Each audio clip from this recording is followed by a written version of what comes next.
Now we having technical difficulties. Obviously, I see that. Did it stop on your end? No, we having technical difficulties. Oh, we're live. That's live. Yeah. Some feedback coming from somewhere. Did it stop on your end?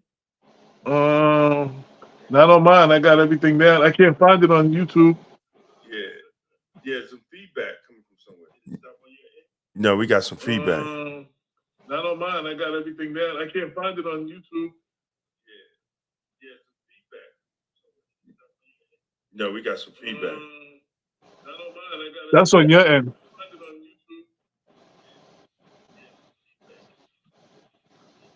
No, we got some feedback. That's on your end. Oh no, let me see. Sorry for the technical difficulty. Sorry for the technical difficulty.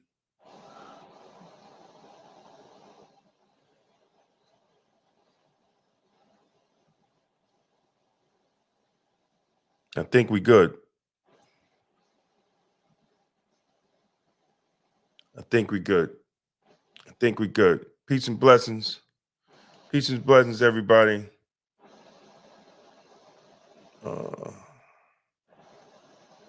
Just waiting for some people to come in. We're about to share this up. Man, let's just start it off, man. What YouTube channel are we on? We on Black Westchester. Okay, I'm trying to find it. All right.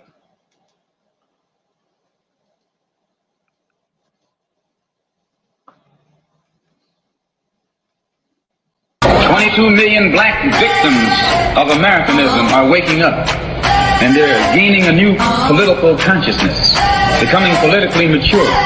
And as they develop this political maturity, they're able to see the recent trends in these political elections. Any minority that has a block of votes that stick together is in a strategic position. Either way you go, that's who gets it. You're in a position to determine who go to the White House and who stay in the doghouse. You're the one who has that power. You and I have never seen democracy. All we've seen is hypocrisy.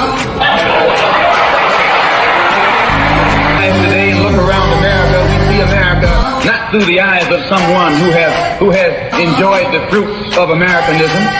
We see America through the eyes of someone who has been the victim of Americanism. We don't see any American dream. We've experienced only the American nightmare. We haven't benefited from America's democracy. We've only suffered from America's hypocrisy. And the generation that's coming up now can see it and are not afraid to say it. Peace and blessings, and we are not afraid to say it.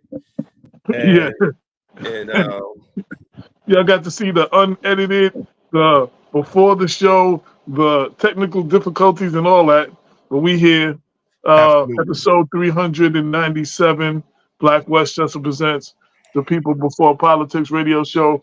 First and foremost, happy Father's Day to all the fathers holding it down. And I just need 1 second too. So I posted the Happy Father's Day to all.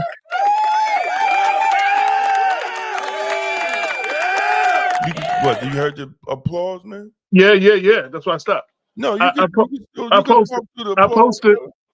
posted the Happy Father's Day to all real men who are holding it down.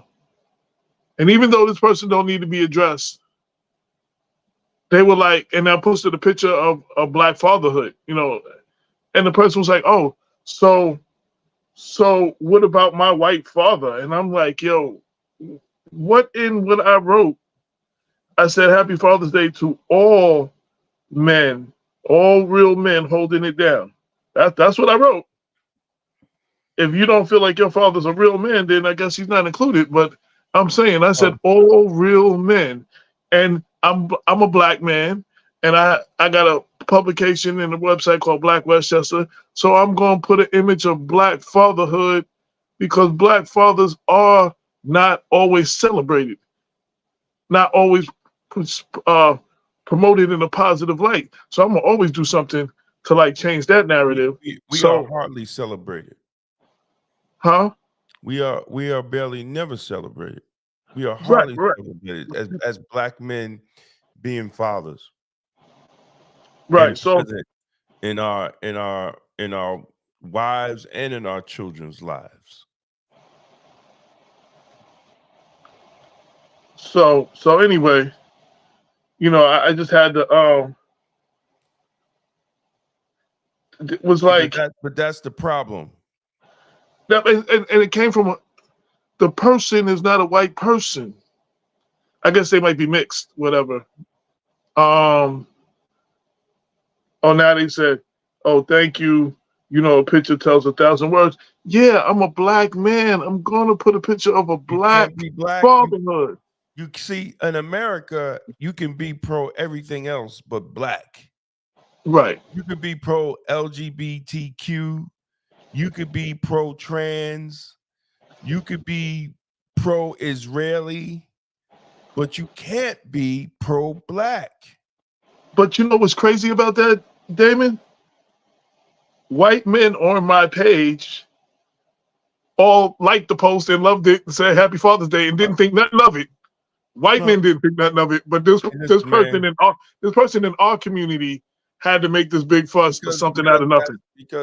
Because that's what it is, But look, you can't be pro-black.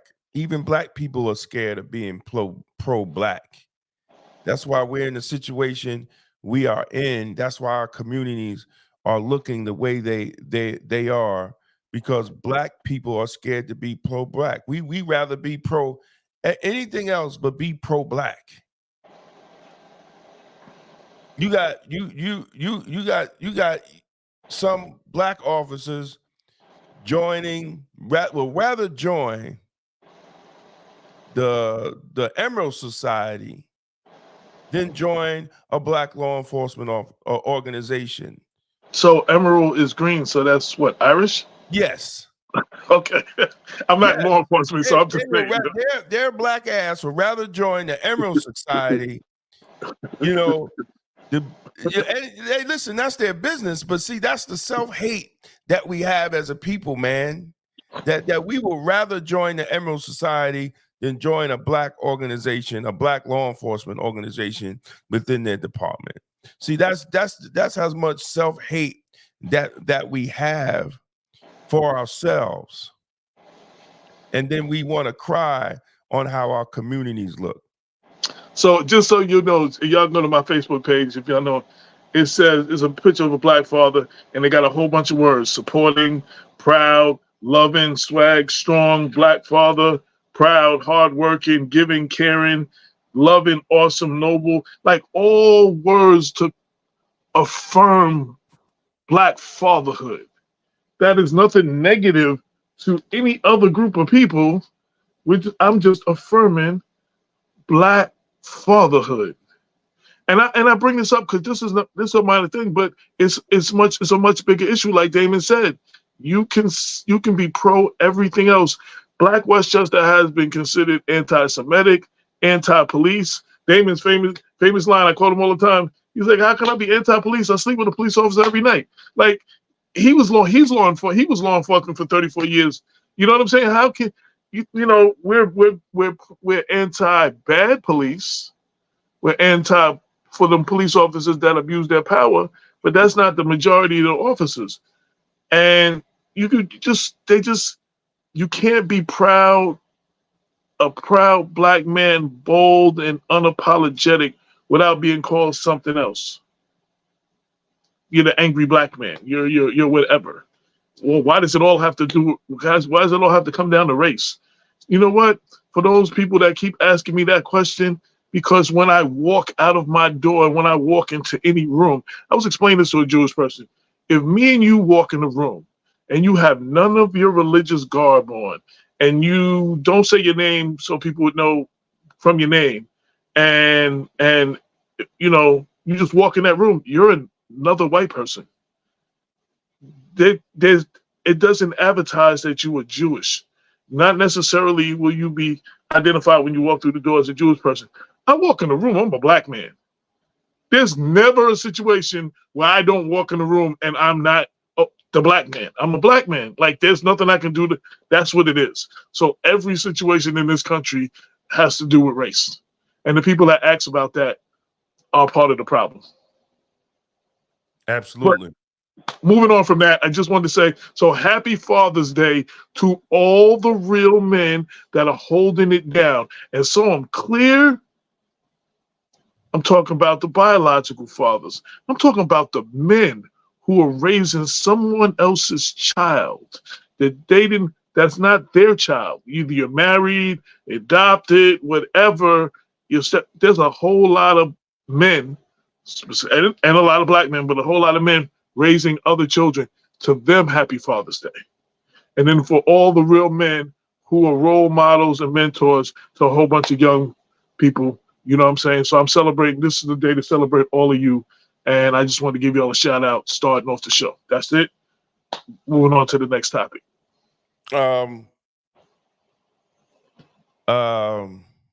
Peace. Happy Father's Day to you, my brother. I don't know if I told you that today. Yeah. We talked earlier. Okay. Happy Father's Day. Listen, man, I'm unapologetic. Happy Father's Day to the black man. Because see, for the last 10, 20 years, there's been a lot of rhetoric, you know, and in our culture that we our black men are not stepping up and doing our job as men. And that's a falsehood. You know, we are, there's a report, and if you go to Black Westchester, I do have it, that there's a study that showed that black men that are in the house, that are home with their child, are more active with their children than any other ethnic group. Now, I once had a sister argue with me with that, but I was like, yeah, but you can't argue with me with that because you don't have a man in your house. So how are you going to say that this this study is false? So, you know, I want to big up the black men, because see, we don't get bigged up enough, and we're made to look like we are failing fathers, failing husbands, and just failing at life with this type of broken culture consciousness that we have now, that is being promoted throughout social media. And there's many responsible, loving, caring, protecting black men out there, even some that are not in the house with their child, and they are struggling and they're doing what they could do to provide for that child. So I want to big up all those men that are doing what they're supposed to do, that are picking their child up every other weekend, that are having their child on school days off and then in summers, and those that are paying child support. Those are the men I want to big up, because see, we don't talk about them enough. And we allow media and BET and all these other foolish damn shows to project a image that we are toxic and we have toxic masculinity, when that is not true. And what happened to AJ? So I wanna big up black men on this Father's Day.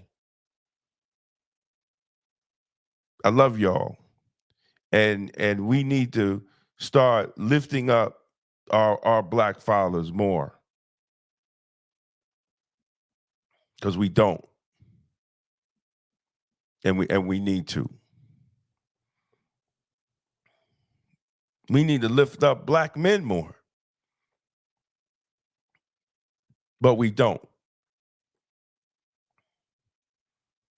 And this is why this show is titled, Do We Know What Racism Looks Like in Westchester County? Because clearly we have forgotten the struggle that our ancestors have went through. We have forgotten the dog whistles and name calling and the sleight of hand that our ancestors had to go through. When we're watching this congressional race between George Latimer, when we're watching this congressional race between George Latimer and the first black congressman, Jamaal Bowman, as we get closer and closer to June 25th, you know, the dog whistles have come out and the lies have come out, and it's getting ridiculous.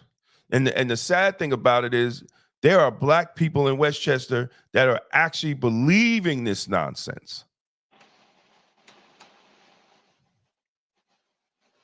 And many of y'all that live in District 16 are getting mailers after mailers after mailers every day of lies from the George Latimer campaign.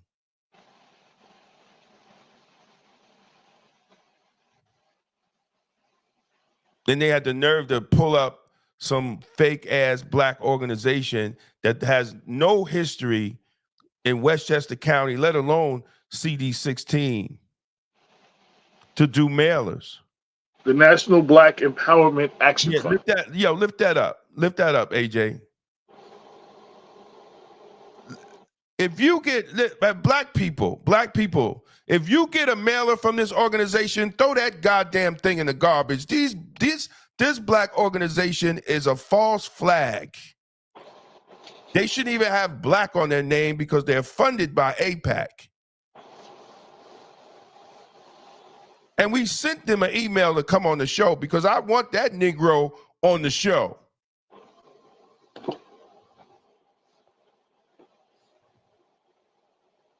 See, this is the things that they're doing. And the sad thing about it is a reader will see black on it and they will think that they're actually for our people.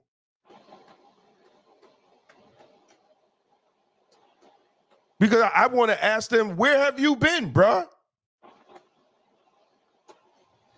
You just want to pop up in an election and you're a black organization that have enough money to send out a mailer? I really want to know where you've been.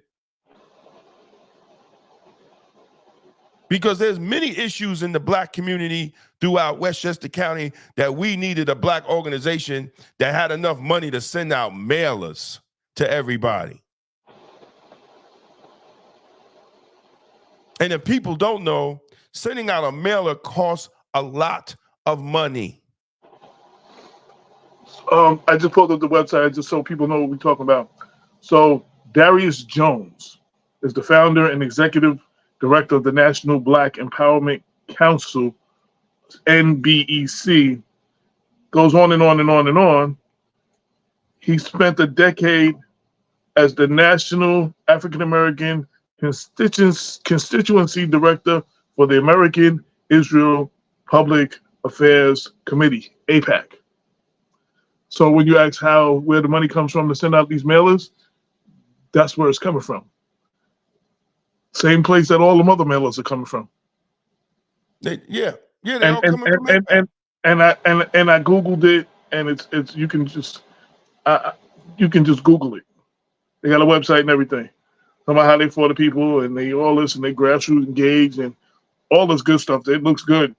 But what have you done? Where are you coming from? But I can't take you serious when you're affiliated with AIPAC.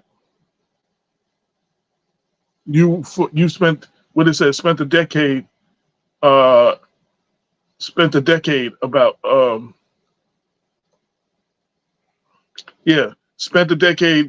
their National African American Contingency Director. And then the other brother we was talking about, Richard St. Paul,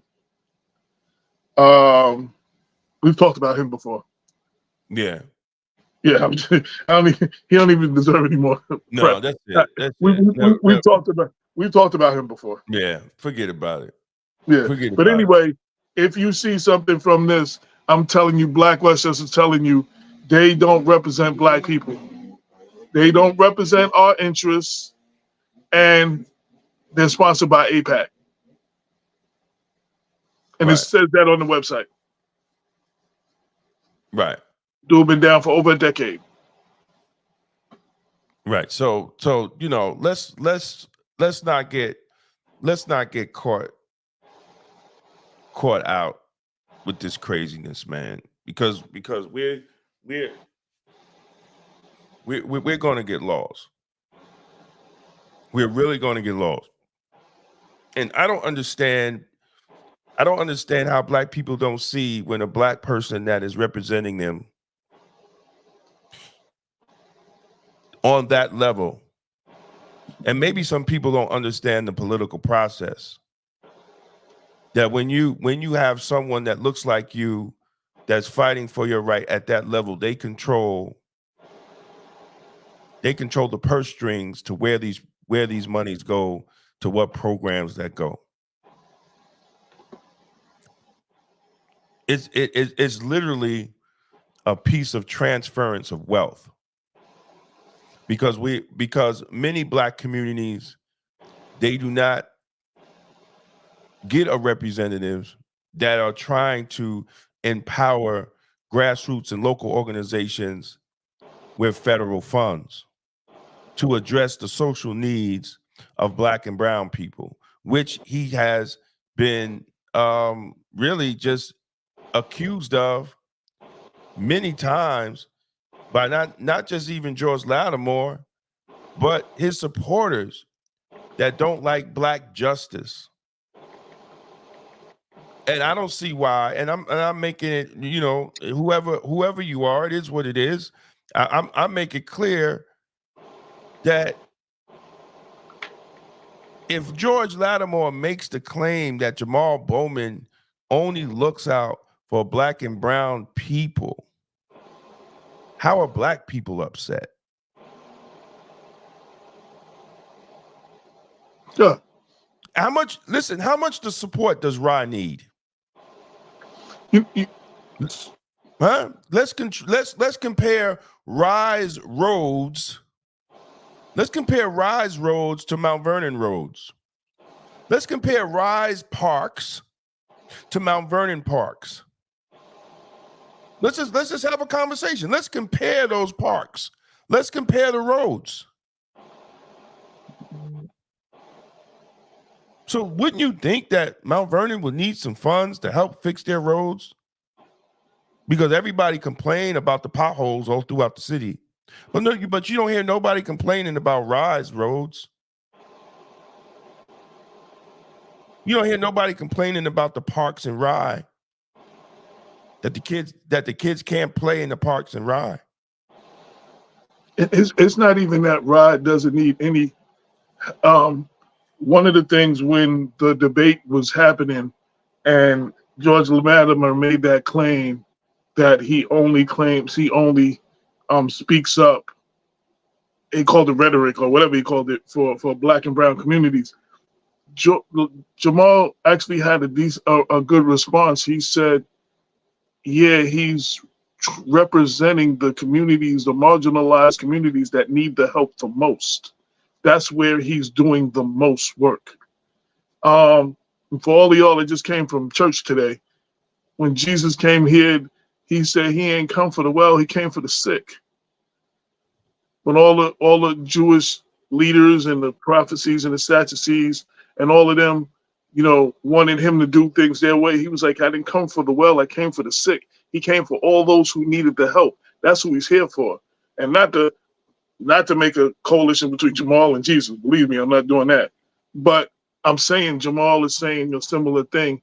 He's representing, and he's spending a lot more time in the marginalized communities that need the most help, who normally do not get the assistance from their elected officials.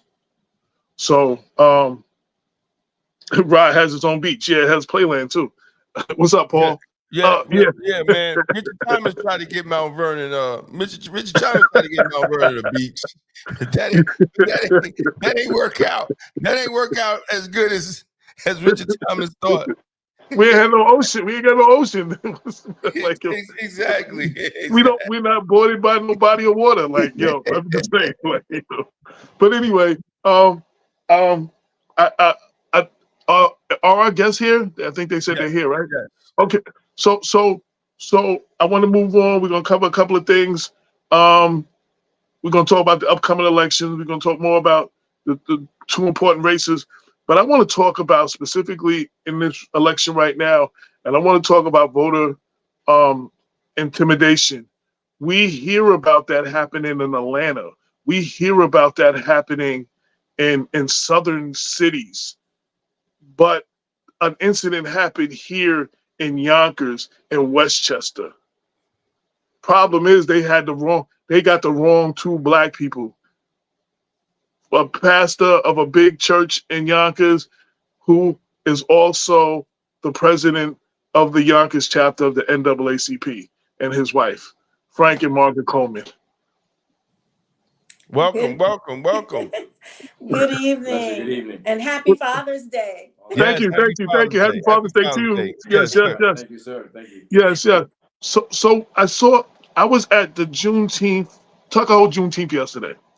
I was paid, brought in as one of the speakers, and I had my books. I was selling my books, and my phone kept blowing up, asking me had I seen your video, and I'm like, no, what video? And they were like, yeah, and they were telling me what happened, and I'm like, wait, what? And then I saw Congressman Bowman, who came later, and the same thing he asked me, did I see the video? The first thing he asked me. So I reached out to y'all and I text y'all. Y'all sent me the video, and I wanted to give y'all a chance to tell the people what happened when y'all went to go vote yesterday in Yonkers, in CD16, in New York State, not Atlanta, not Georgia, not Alabama, not Mississippi, here. Absolutely. Thank you for having us on. I think it is imperative for us to understand that this is a reality. I said to Frank when we were driving off, people don't know that I'm a Southerner. So I've only been in the state of New York, 15 years out of the 21 we've been married. Right. So this type of engagement, it wasn't new for me, but it's new on the level that it's happening in the North. And let me parenthetically say, absolutely, it was new to me. Absolutely. So what happened was we were on our way and we noticed that northbound traffic on the side of the Will Library that's coming off the Central Avenue off ramp to get to the library was backed up, and was trying to figure out, I was like, oh my goodness, there is a lot of people going out to vote. So that's our thinking. And so we were right at the baseball field and we noticed that gentlemen were standing in the entryway of the library with orange shirts on. And I said to Frank, I said, that must be the representatives of the Carpenter Union, because I knew they were across the street from our church yesterday morning doing a rally inside of the Lionsgate campus. So they were there. So I knew what to be out to look for yesterday, because I had already gotten a text that they were outside, and I was concerned that they would not be doing the rally in front of our church, because we don't condone that kind of action. So anyway, as we're driving closer, I'm noticing that the gentlemen are actually standing in the entryway. They're not standing to the side, which is legal. You can stand on the sidewalk, you can stand in the grassy knoll, but you cannot obstruct for persons getting inside of a polling station, or just obstruction in and itself. And so as we're getting nearer, one of the gentlemen steps off, starts talking to someone in the car, and that person was going to turn in ahead of us, but then they drove off. They veered off and drove up the street. And as we got closer, Frank was standing on the passenger, he was driving, and as we got closer, the guy wouldn't move. He just stood there. He stepped out. As we were entering, he stepped out in front of us. Yeah, literally. And then he'd asked Frank, he said, are you here to vote? So me being who I am, I'm looking at Frank because I just know that there's getting ready to be an engagement of behavior.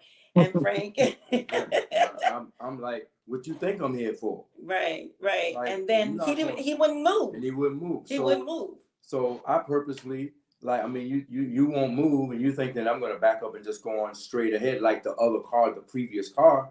Oh, I started rolling my car toward him. Like, I'm going in here. This is where I'm supposed to go to vote. Right. And so I began rolling my car. He realized I wasn't playing, and then he jumped out of the way. And I went in.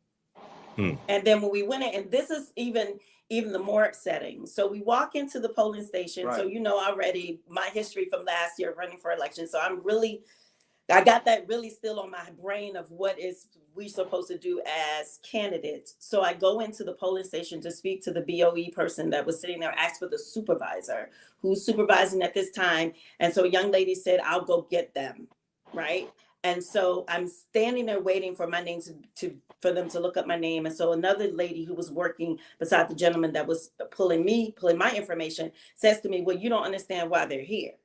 And I said, ma'am, why are they here? And she says, well, they're trying to help us. They can't help you. They're part of a union. They're not supposed to be in the entryway. They don't work for the library. If they work for the library and the library person was trying to direct traffic, people in and out because it was a tournament next door at the baseball, that's something totally different.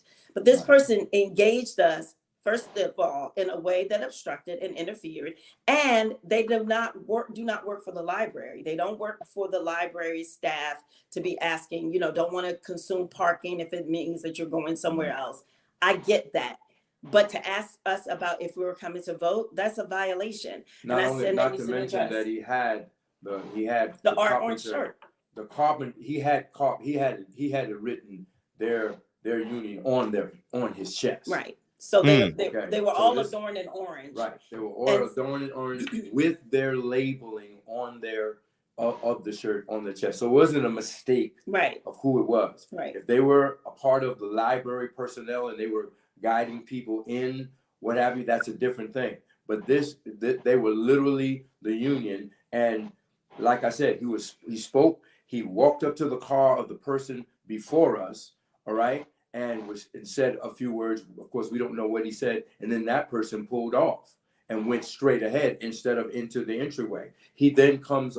Then we're behind that car. We begin to go forward to go into the entry of the library, and then he steps in front of me.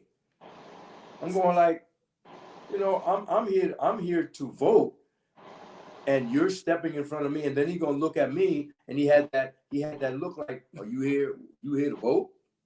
I'm going like, what do you think I'm here for? Because see, the whole thing about it is that it's one thing, and I was telling Rev about intimidation. It's one thing if the way he made me feel was intimidating, but the difference is I'm not afraid of anybody. Right. If I know I'm doing right, I'm going to confront you in that matter. And he wouldn't move out of the way, so I slowly rolled my car just enough so he could see. You know what? He's going in, and I'm not going to be able to stop him. And he had to, and he of course he dashed out of the way. But it is. I just want to end that by saying that when we came out, I never did speak with anybody from the supervisor that should have been on site. That person should have been on site. Never came out. Supervisor never came out. And then when I walked out, Congressman Bowman's staff, people were there.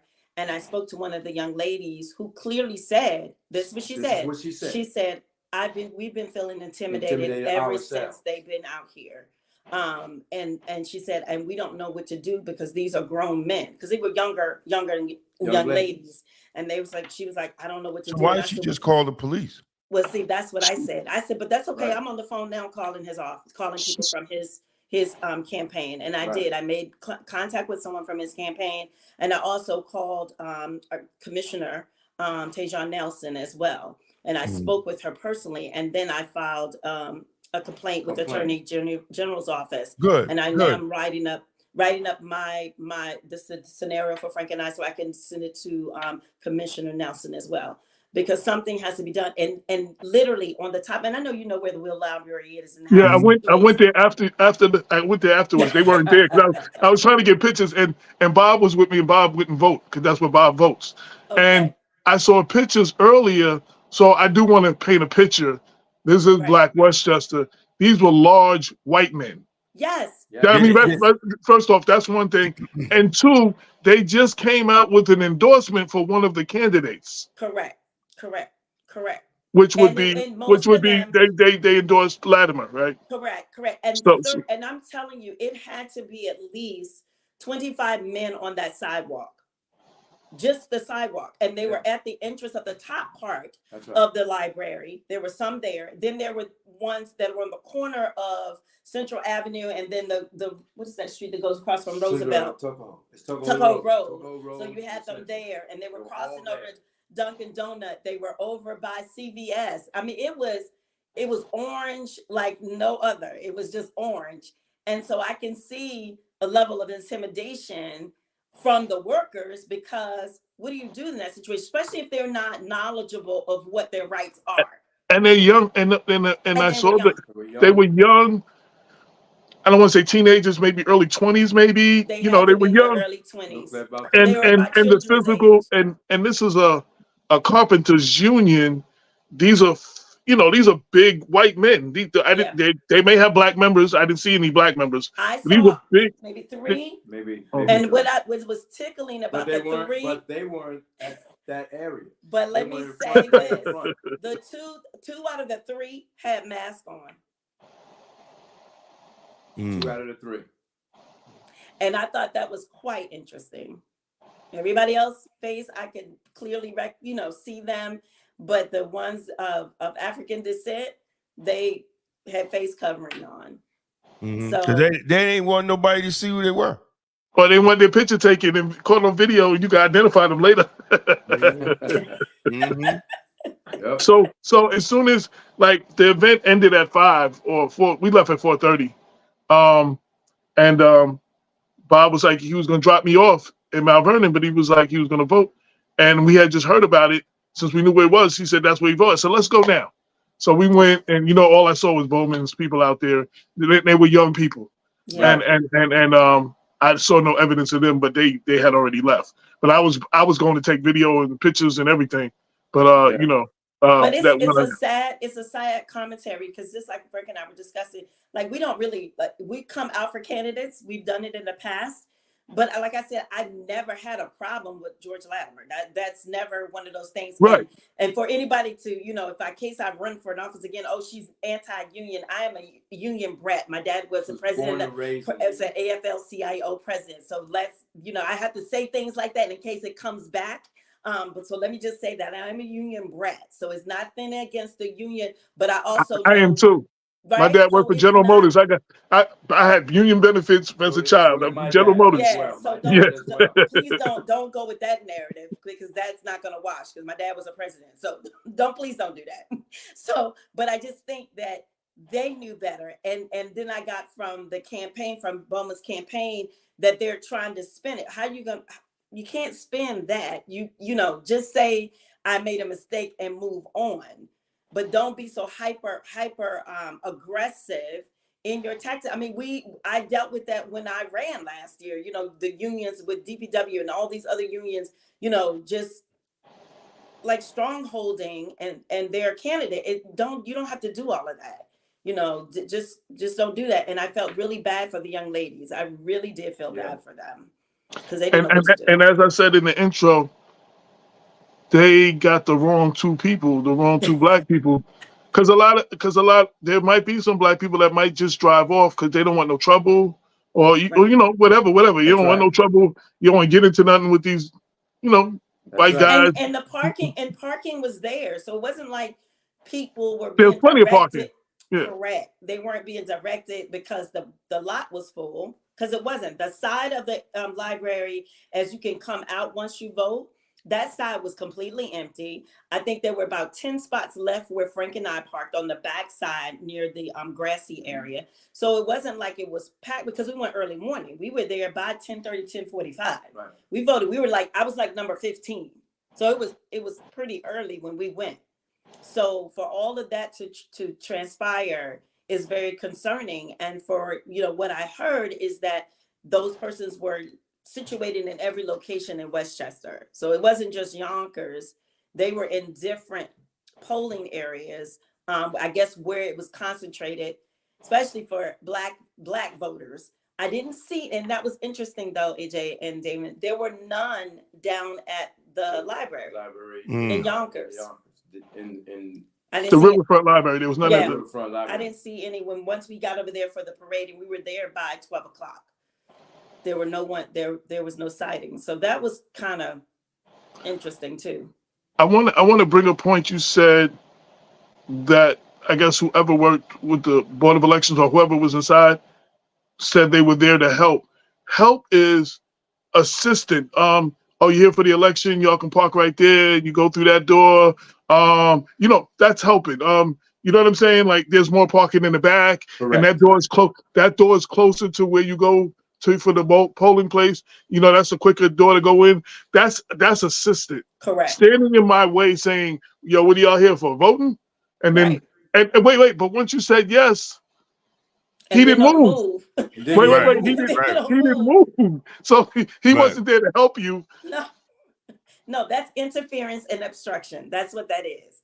And because you identified, he asked you a question. Y'all told him, yes, we're here to vote. And he continued to stand there to the point that had you not kept rolling your car, you might not have got in there. I mean, as far as we know, we don't know that's the case, but that's what we got to go with because he was blocking your path.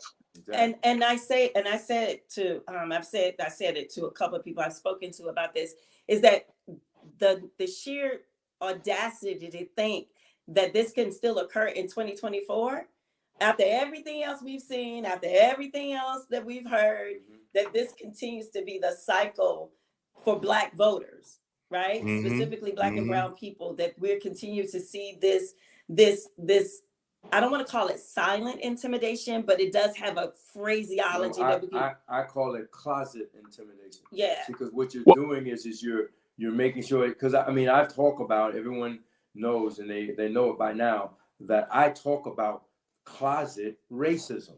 So because you use dog whistles, you use all of these different whistles, and we know when we hear them, we know that it's racism. It's just that you want to make sure that you slide it in rather than being boisterous with it and obvious. So we find that being done all the time when it comes with racism in and of itself. But then here we go with voter intimidation in a way in which you want to, subtly, I may not be inspired to do that much about voting today anyway. So this guy's going to be in the way. All right, you know what? It's not a big deal. Let me just go in another direction. Or maybe if I wanted to vote, I would go down to the Riverfront Library, maybe do that. I'm not going to deal with this foolishness. No, I'm not going to be intimidated by you. I'm going to vote where I want to.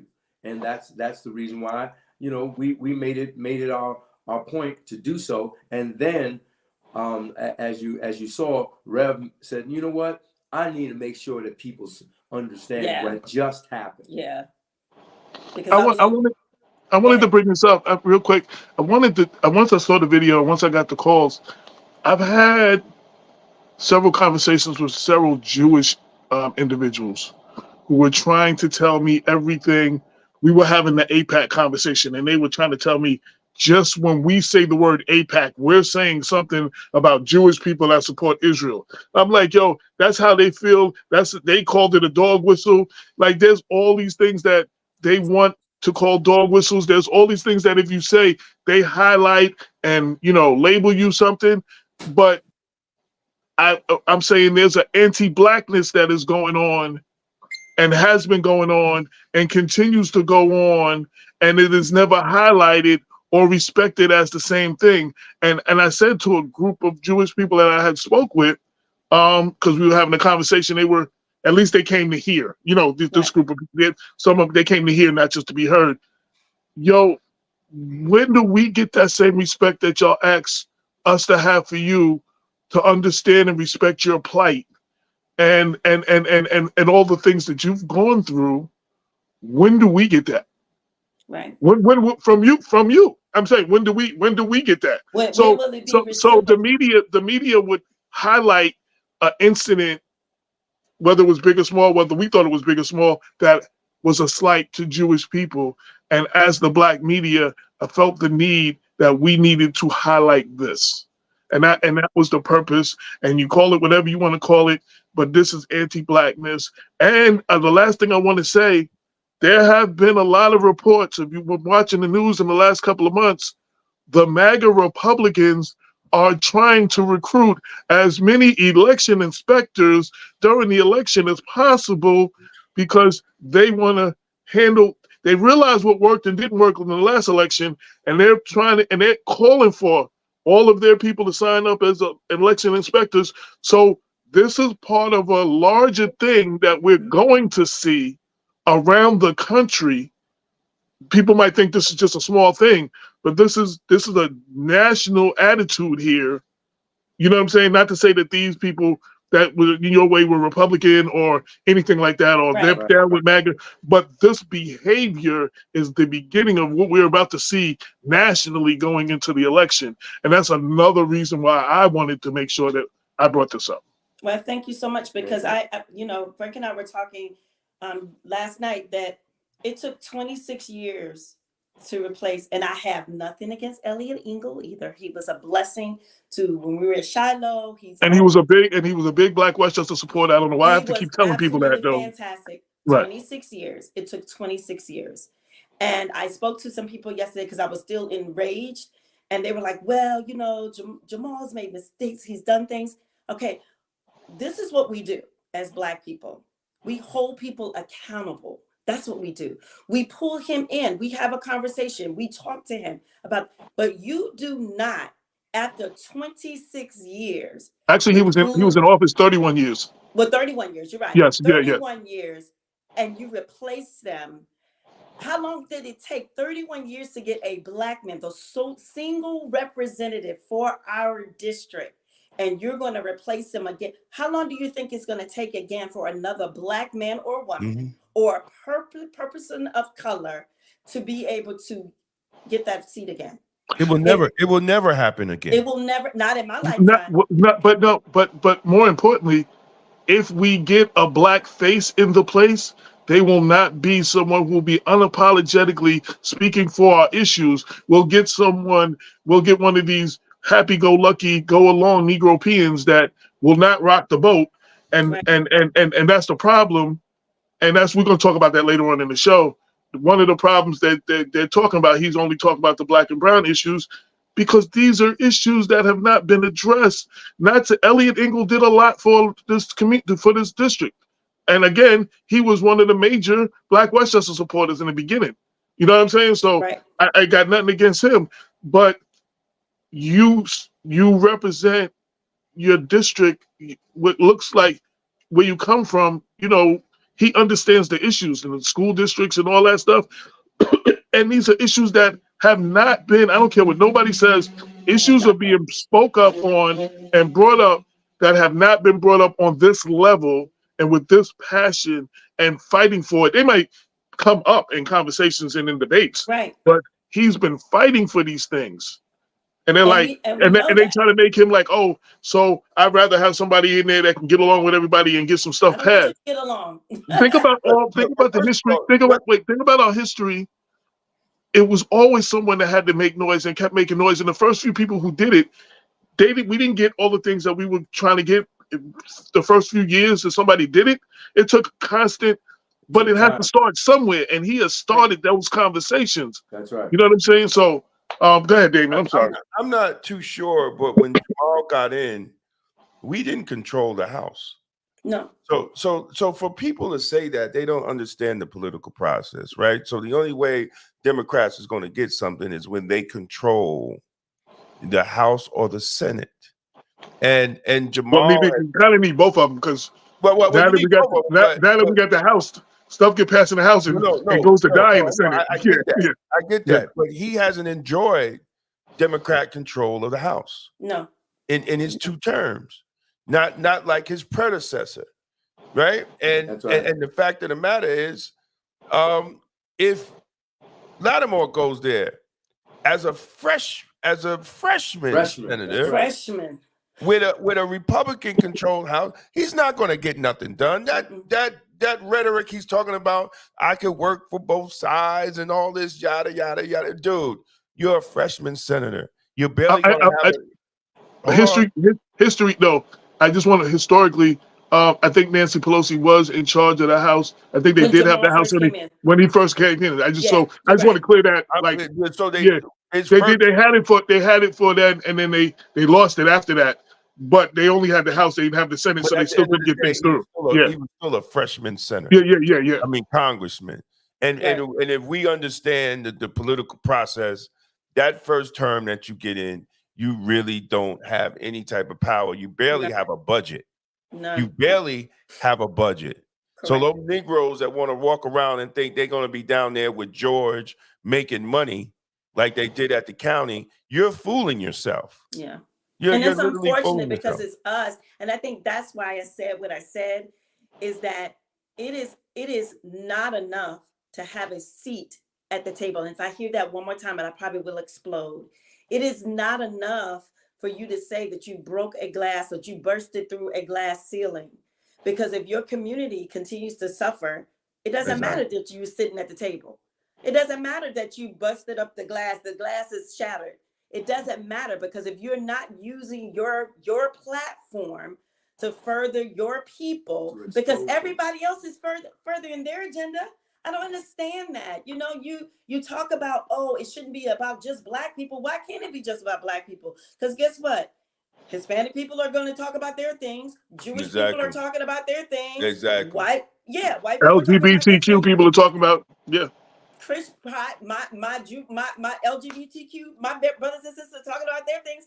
Why is it that when we talk about our agenda, and I said to Frank jokingly today, I said, we don't have a Black agenda. No. And he said, no. See, they agree with me. There is no such thing. Because we won't stick to our Blackness and what is going to help our community. That's right. We lost that. We lost that a long time ago. That's right. So I said, there is no Black agenda. We need to stop saying that. Oh, what's the Black agenda? Oh, I'm going to make them talk about that. And see, what happens is, and it's funny she made mention it, because we were talking about that and she said that. And I said, well, the problem is, like you said, we don't have a Black agenda, but it just so happens that every issue that we have in our community includes Blacks who need it. Right, absolutely. When you talk about housing, we could talk about it in a general sense, but guess who needs it most? You know, you talk about all of these different areas, and we speak about it over and over and over again. And then when we speak about it concerning Black folk, then they say, well, why is you just speaking about Black? Well, listen, no, it's not. It just so happens that this Black congressperson is speaking concerning issues that concern his people, and those issues happen to be universal, but it's his people who are not getting the benefits and the majority of the time. I mean, you look at just an example of Yonkers, New York. When we got to Yonkers, New York, there was 23% Black. Yonkers, New York is now 17 to 18% Black. Why? Because we have Black folk who can't live here, who can't afford to be here. Period. It's just plain and simple. I had a student in my classroom who in the middle of the school year comes to me and said, this is my last day because we're moving to Atlanta. I said, why? He said, my mom said we can't afford it here. This is not fake. This is real. And yet, when we speak of those things and we happen to be Black, then it's got to be, it's why they speaking about the Black. No. You know why? Exactly. You know why? Damon says it all the time. When the county gets a cold, the Black community gets the flu. Exactly. You understand what I'm saying? Exactly. Right. So any issue, because they try to tell me, well, I deal with that too. Any issue you dealing with, times it by 100 in the Black community. That's it. And I said, I'm at the point now, yes, I'm playing identity politics. That's exactly what I'm doing, because the fact you need to identify the injustices that continue to permeate in our communities. You're foot loose about, like you said, policies that incorporate everyone. Like of course, president of the NAACP, I'm also the education chair of the NAACP. And so when I met with Casada before he left, we met the entire year. I have a meeting coming up with the new superintendent. I don't go in talking about Black and brown people. I want to talk about Black children and their families. Exactly. Because guess what? Brown people, they can come in and they can be a part of the conversation. But here today, we're going to address what's going on with my Black students and their Black families. That's right. So, and we have to begin to speak like that, because we have, once again, seeing it, Jim Crow, we've seen it during slavery, we see it again, we see it again. We're promised, what did I say, the 40 acres and a mule, we're promised, we're going to get it, we're going to promises, and they're never delivering on the promises. And then, as Damon just said, we have Black electeds that are not holding their feet to the fire and making sure and ensuring that their community is okay. And I said that before, when you get in politics, and I know I don't want to just keep preaching to the choir, when you get in politics, if your only concern is about your next election, then you've lost it. You've already lost. You've already lost it. Well, that's what they do. Yeah, you need to be focused on what you got voted in for. While you have a chance, move that needle. I need to be moving that needle for the constituency that I claim that I'm representing. Right. That's Absolutely. what I respect about Jamaal Bowman, because literally, if he does not win, it will be because of him being too vocal, too Black on a lot of issues. The Israel thing didn't help. But, you know, when Latimer says all he does is make speeches, when Latimer paints him, when there are kids shot and there's senseless gun violence in our community, and he goes to hear from the parents and the people affected, even the stuff that's not reported, you know what I'm saying? Right. Latimer made that example like he was an ambulance chaser for a photo op. No, and I know about 4 situations that there was no cameras and no press. And I kind of crashed the situation, and that's the only reason I know it. And I didn't report it because it wasn't meant to be reported. He was there for the family of Kayla Green, the cheerleader who got stabbed. He had Sean Patterson Howard gather all the cheerleaders, their families, and everybody, and as many people that get in that conference room, the mayor's conference room, who were affected by it. And he had a listening session.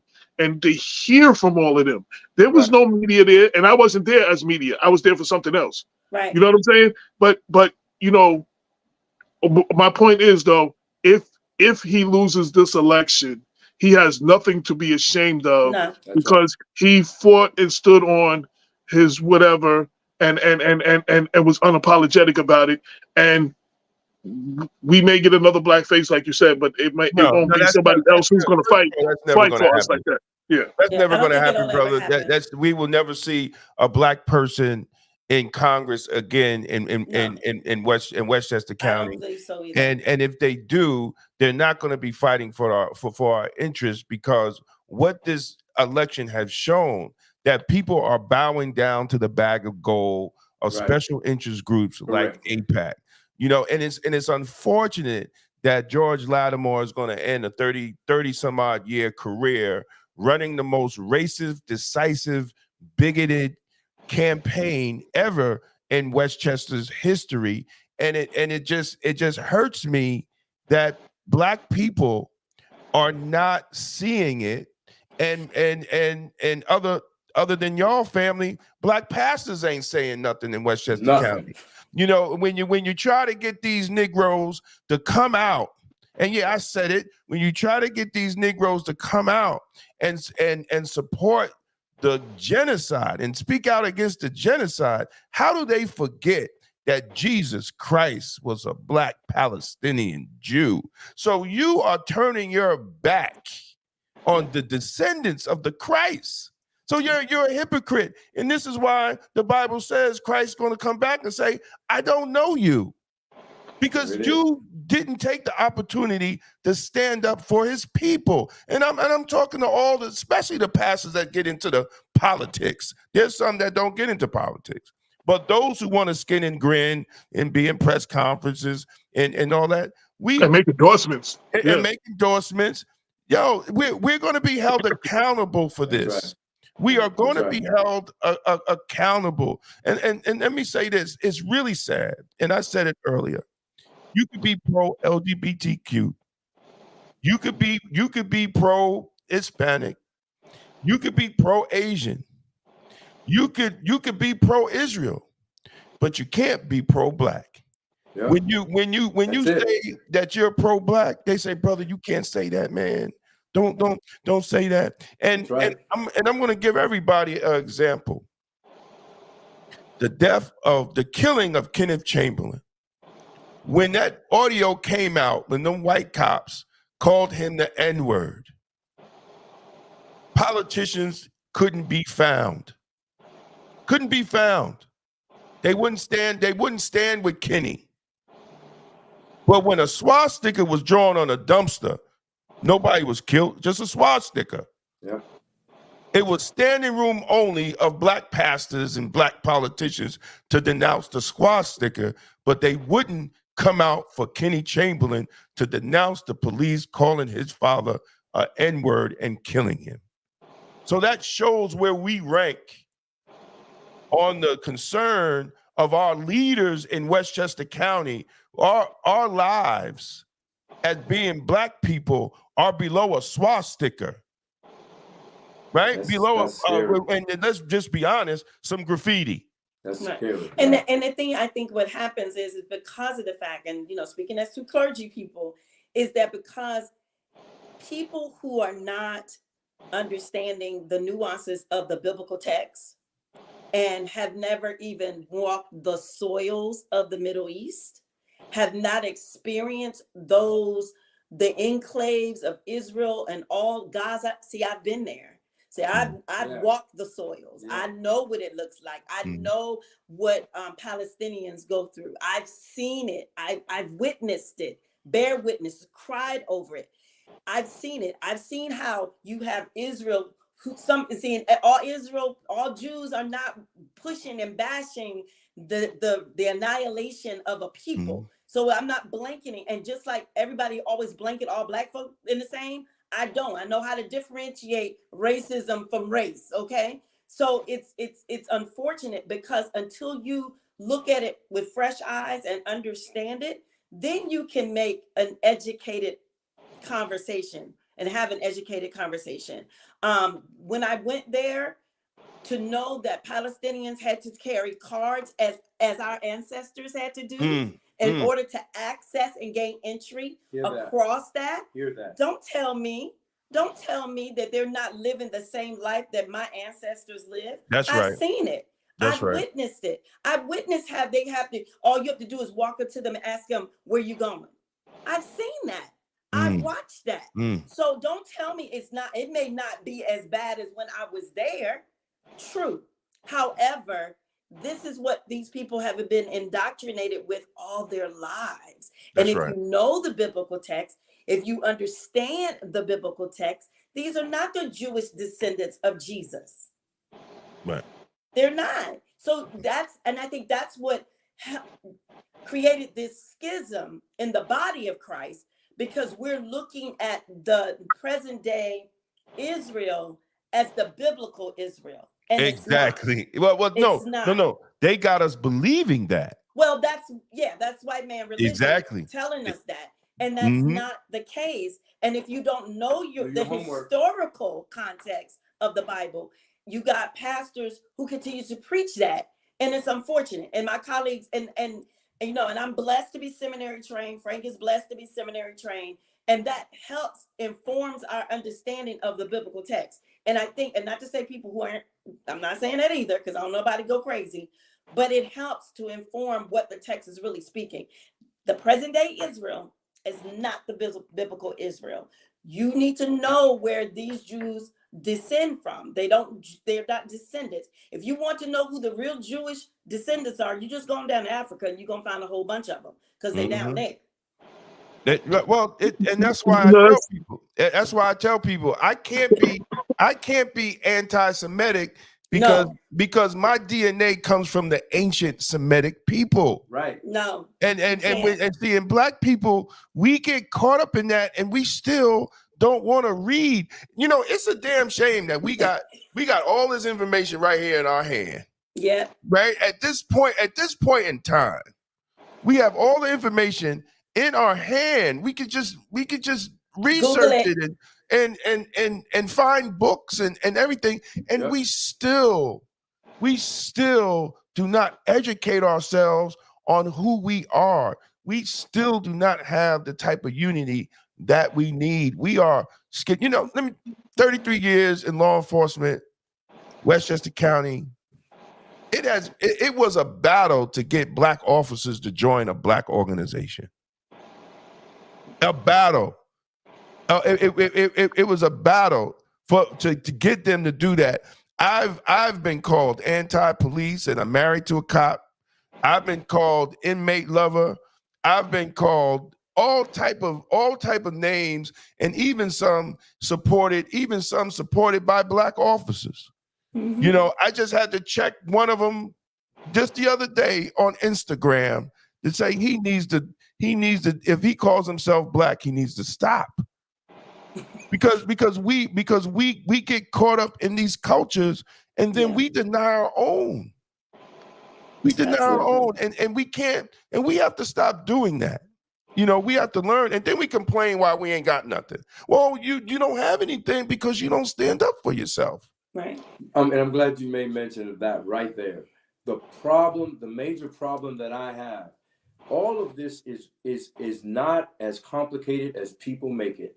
It is really fundamental. What we're talking about is speaking about truth.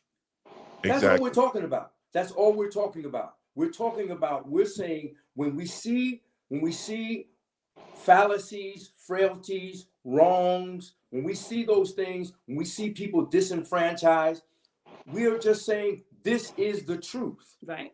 And when we speak the truth, when everybody else speaks the truth about their plight, then it's heard concerning where they are, and everybody's supposed to be compassionate.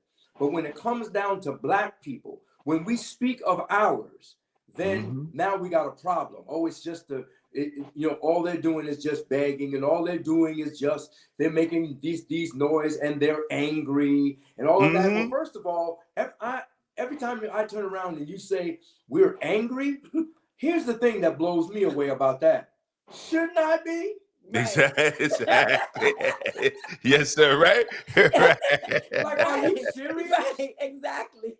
Like, I'm not angry, but I really should be angry. Right. Right. Because right. this has been happening to And our if we're loud, it's because they don't hear us. So we're only loud because you're not here. Right. So we have to speak up because you're not hearing. And so these are the things that blows me away. Politics is not as complicated as everybody makes it to be.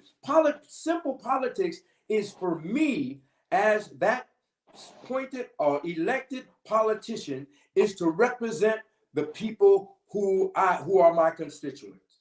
And if they're going through different levels of disenfranchisement, going through the troubles and trials that they're going to, I'm supposed to be at the table to speak up about those things and not let it go until someone does something about it. That's why we're at the table. That's and right. Yet you have candidates who, when they do that, now they're only speaking up for the Black people. What? They're speaking up about what the plight is. And yet we want to change the dynamics. We want to change the context and make it look like it's something else. And it frustrates me because, as I was sharing with Rev, I supported Latimer as county executive. we endorse We all did. We all did. Like, what are you talking about? I'm Exactly. not against Latimer. I supported Congressman Bowman. So I supported both of them. So don't try to play that game with me. The reality is, here we are seeing people using people to rid people who they don't like because of the color of their skin. Let's just be real. And I want one thing real quick. Right. I want to take one pause to give you all praise. So in this month in Black history, on this day 4 years ago, the Yonkers NAACP stood on the stairs at One Larkin Plaza to protest racial inequities in and around the educational system. So they've been holding it down for a minute. I wanted to celebrate that because we need to hear that. Like, if we didn't talk about that, you're not going to read about that in Lohud or News 12. No, absolutely. You understand what I'm saying? That's going to celebrate our own who are fighting for us. You know what I'm saying? And I'm speaking, let me be clear. I am the vice president of Mount Vernon NAACP. I'm speaking by myself now. I'm not speaking to represent them, just, for whatever. But we don't have enough people. We don't have enough.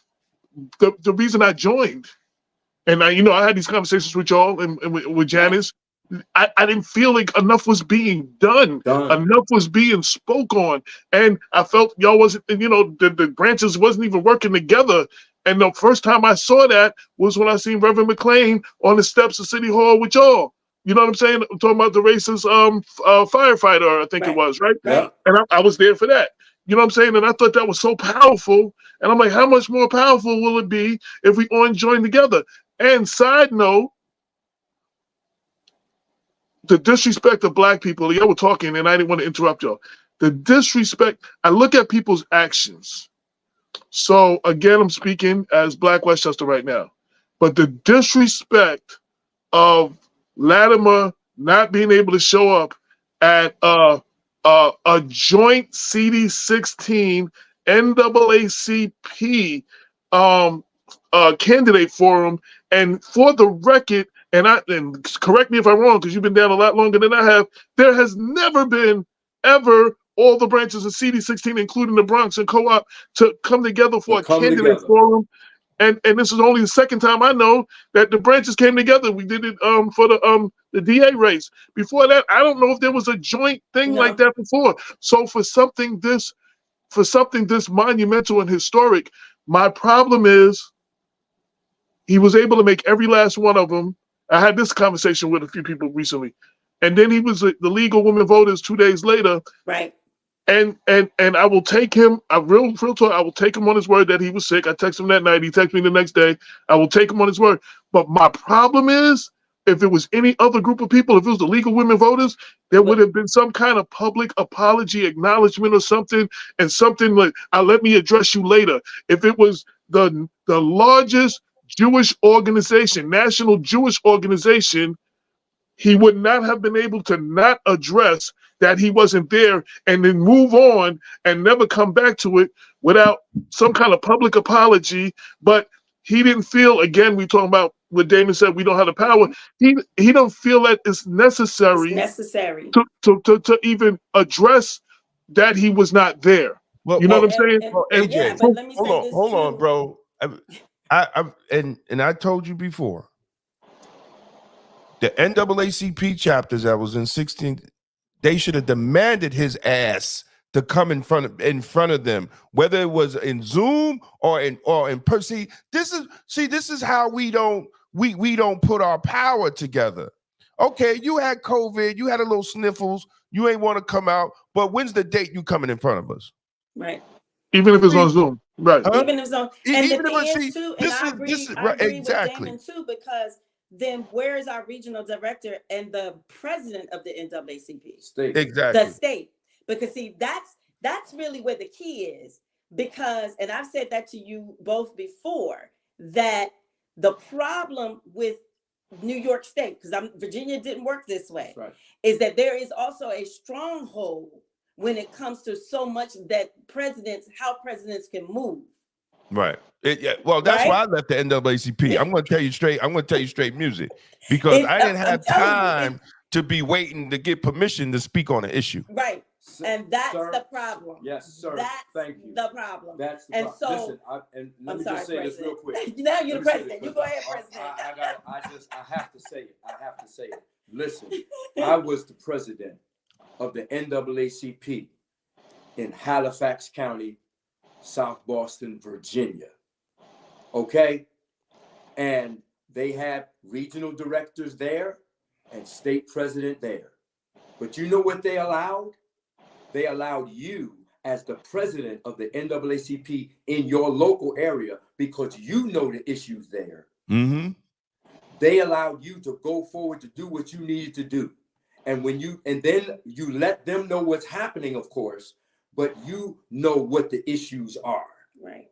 You don't have to, every time you turn around and, excuse me, but every time you turn around, you got to check first in New York. Plain and simple. Let's stop playing around. We have to check first. So my thing is, as the Westchester, all of the Westchester County NAACPs come together, and this guy does not show up. That's disrespectful. The noise should have been made right then. But guess exactly. What? We probably, because whoever was over the head had to check first. Because I brought it up. I brought it up. I'm gonna get in trouble for this. I brought it up in the debrief meeting. Like I brought it up. That's all I'm gonna say is I brought it up. But I just want to say I wanted to say another thing. Speaking about Virginia, and I don't see stuff like this in New York. Currently, right now, the Virginia NAACP just sued one of them counties for the naming of the public school district after Stonewall Jackson High School and Ashley Lee Elementary, and these were Confederate leaders or whatever. The board voted to rename the schools, and the people was like, "Oh no, you killing us, our leaders and stuff." And they went and I think put the names back on the schools again. You know what I'm saying? So the Virginia NAACP is currently right now, as a story on Black Question, currently right now suing the school district. You know what I'm saying? That's what I'm talking about. I don't see those kind of actions. There's enough stuff going on up here. I just wanted to give that example because you said Virginia, and I just wrote that story. That's my state. Listen, let me tell you something. By the time, just in our area, as president of the NAACP down there, I was able to have meetings with their leadership, with superintendent every single month.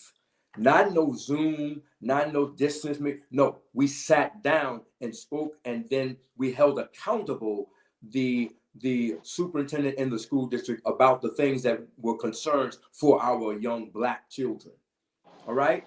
Every single month, we were able to do that.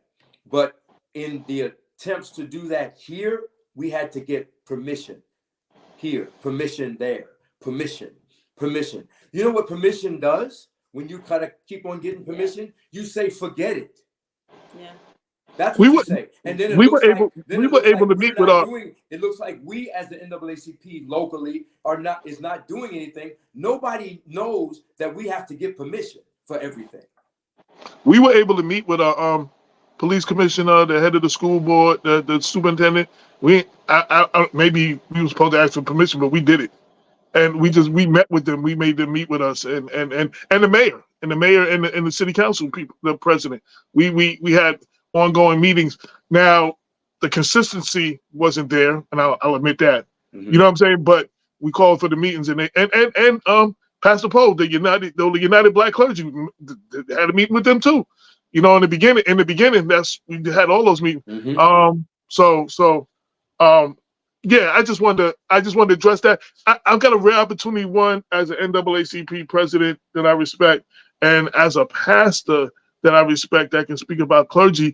And I wanted to go, you were talking, I didn't want to interrupt you. So when I went to church in Georgia, my pastor wanted those who wanted to have their own theology, not to get their own. So he had a biblical institute upstairs, and we were taking first-year seminary courses, Journey Through Christian Theology, and all of those exegesis in the text. Let me tell you, the one thing I learned, they call first year's seminary cemetery, because it will kill everything that you think that you learned, and learned all those things you learned in Sunday school and Bible study and all them things. It will strip you of all of that, and if your faith ain't strong, you like, hey, and you don't want to be a preacher no more. Listen, it runs some people from church. My pastor said to me after my first year seminary, I came home after the first year seminary, came home and went to go see my pastor. My pastor said, the first thing he said to me was, "Did they take your Jesus yet?" Right, and that's what they said. And That's what he said to me. and the problem I was having with the first, it wasn't the things I was learning. The problem I was having, if all the preachers and pastors that I ever had to take these courses and were taught the truth, why isn't that what they're teaching in the church? Right. Yeah. Like why was I never taught none of this? Right. You know what I'm saying? Like that was the problem I was having. I mean, right. I'm just and as I was saying, as he made mention of that, what he was expounding upon is to your point, and that is he was saying when you went to seminary, young man, it wasn't that they was taking Jesus away from you. They was just taking the perspective that you have been given of Jesus, of who he is. And the thing is, the beauty about this, Frank went to Virginia Union to seminary, and he finished up here, another degree. I did both of my master's program at Duke University, Duke Divinity School. So that's lily white, prestigious. I got more insight about Black theology there than I've ever had. Really? Yep, at Duke. At Duke. Wow. I mean, phenomenal professors. And Duke was doing his lily white best to ensure in divinity school that we understood who Jesus was and who our God is. And it just blew my mind, because I've always knew that there was a blonde hair, white-eyed, blue-eyed Jesus. I mean, I didn't know. And that I should be honored that he would even look at my Black face. I mean, that's how I was always made to feel. Coming from the South and being under old Black preachers who weren't trained, and that they was like, you just need to be thankful, right? And so when I got to be an adult and went to seminary and understood the root of the biblical text, right? Understood the Hebrew, understood the Greek, understood, just getting that information. And like I said, traveling to the Middle East to get a real live look at where this man trotted from Africa to there, just getting that understanding of the biblical history, then I was empowered. I was like, oh, you ain't gonna tell me this little Black girl nothing now about my Black Jesus. I didn't get to walk there like you said, but when Journey Through Christian Theology, when they got to the chapter on James Cone and the Black liberation theology, that let me tell you, that empowers me for what I'm doing here today. Like, I'm just telling you. Exactly. And it's the thing, and I think because our Black churches won't teach that, right? They won't teach Black liberation theology. They won't teach, womanist theology. They won't teach all those things that really shape and mold a Black church. Right. And it's not to say that you don't have, that you got to say, oh, this is it, but you at least got to open your congregation up so that they are knowledgeable to understand their true value in history, in biblical history. Because if they don't know that, like I just did and let me tell you this little quick thing. I just did my ancestry DNA, and I was laughing because I was like, okay, because my grandmother was Black and white. And so I just knew I was going to get this whole Irish kind of thing, because she's always said my great grandfather was from Ireland. So I just knew I was going to get this whole Irish thing, right? No Ireland, but guess what? 1% Jewish.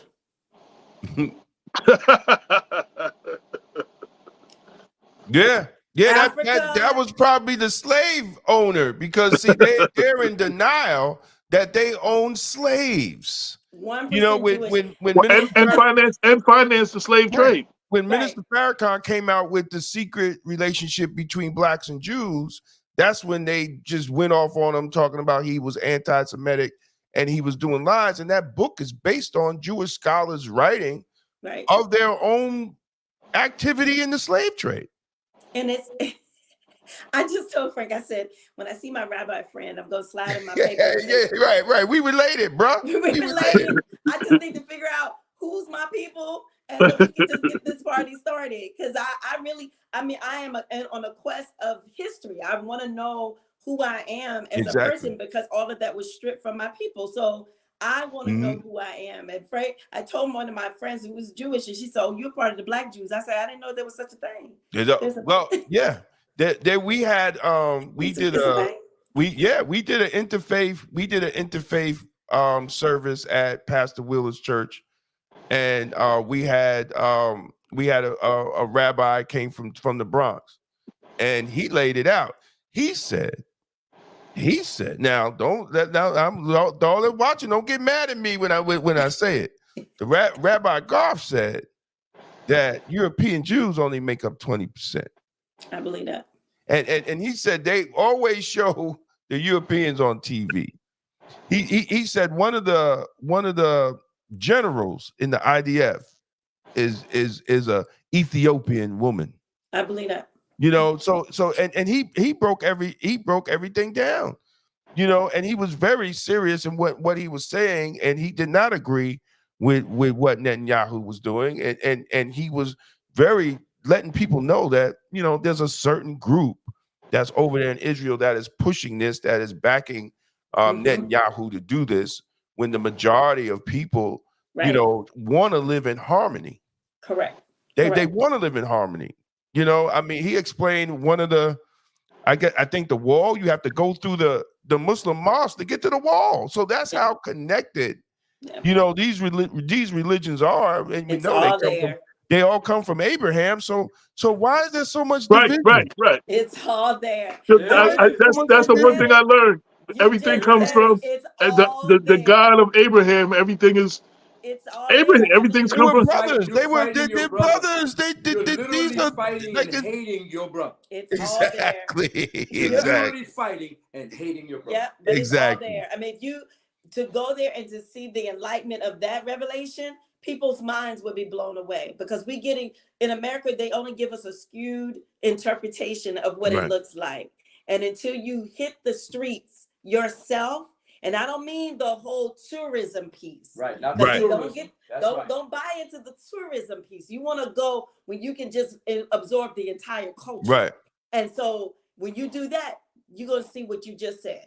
You will see exactly what you just said, because it's just there. See, you can't deny it. See, here's to Rev's point. She went with a coalition that wasn't about tourism. They were all ministers and historical. That's what they were a part, and so that's what their trip over there was about. Right. So they saw real truth. They were taken to real truth, not some tourism lottie-dottie, so everybody can go, oh, I was walking on the ground where Jesus was. Okay, it wasn't that. It was going to the places where real truth was shown, and how people were living, and what their conditions were, and all of those things. That was real truth.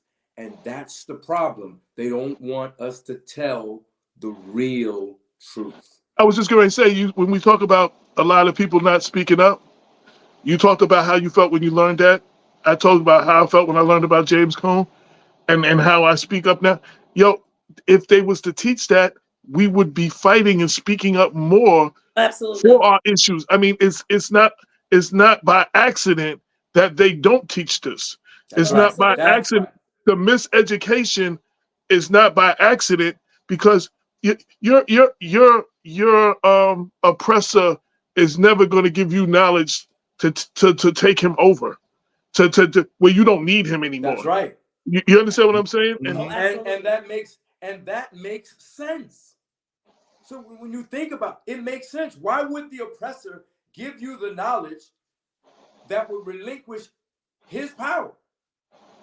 Why would he do that? That doesn't make sense. You have to find it on your own. Right. But when you do, stand up. And don't be mad when people and I celebrate you gentlemen, because don't be mad when people like you do speak, right? So I'm not talking about black folk, getting mad at you because you're saying certain things that causes us to push us because it's ruffling feathers, or and it gets because you're not educating yourself, and to hear some of my contemporaries to say certain things who should be more knowledgeable than I, because you've been elevated to positions, and you're saying, oh, well, I'm not voting for them because they need to keep their mouth closed. Really? What? Really?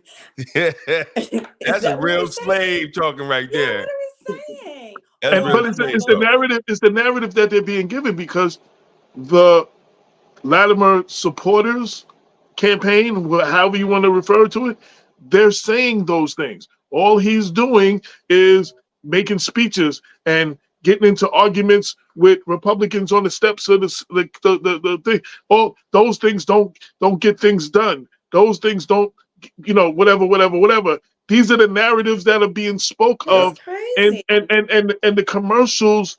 The commercials are running every 15 minutes. I gotta go watch like Netflix, like just so I don't see Right. commercials, like because I can't take a steady diet. And the stuff that comes to the house, it's like It's amazing. it's amazing, and it's like once you know that like they take a little bit of truth and then exaggerate it to the eighth power. Like it's just like, and then they run with that narrative, and if you say we found this out in Mount Vernon. When Richard Thomas was mayor, then they had a guy, Joe Spezio, behind him. Andre Wallace, who was a city councilman, they kept saying he was a contractor. They kept saying he didn't pay prevailing wages. They said it so much. He was investigated 3 times and won all 3 things. That a month ago, when Andre Wallace's name came up, this was in 2015. Somebody in my neighborhood, a block away from me, said, "Oh, ain't that the guy that didn't pay prevailing wages?" I asked them, "What is prevailing wages?" They can't tell me. Right. But wait, it was so convincing. They said it over. It was so convincing. They said it over and over. People working for Andre who have been getting good money was like, "Hey, am I getting paid for prevailing wages?" Like they started questioning. But so if you say something over and over, like they used to say in the music industry, if I lock you in the room and play the most disgusting country song and play it over and over and over and over, it's something you hate. You will walk out of that room singing that because you've heard it so much. Right. You've heard you won't be able to stop singing it. You know what I'm saying? And so this is by design. It's a programming. I always say they call that position at the radio station radio programmer for a reason. That's right. Right. I mean, it has more to do with programming the music. Like, I'm sorry. Right. Like that title, we need to listen to the words of the titles and stuff. So But I agree with you because I'm like Frank's like, if I get one more mailer, I'm gonna go to them and say, "Here, take this back." I'm like, and because, all the trees that we've lost for these mailers. Common sense is you're saying common sense. One of the things that I said to someone yesterday, I said, common sense tells you if the man 2 things that they said. Bowman called for a ceasefire. Bowman couldn't call for right away. He called for a ceasefire, ma'am. He cannot call for a ceasefire until the first shot is shot. That's what Mondier. Wait, Mondier said this. Mondier said, 2 things about Mondier. They even got our black elected officials that ran with you.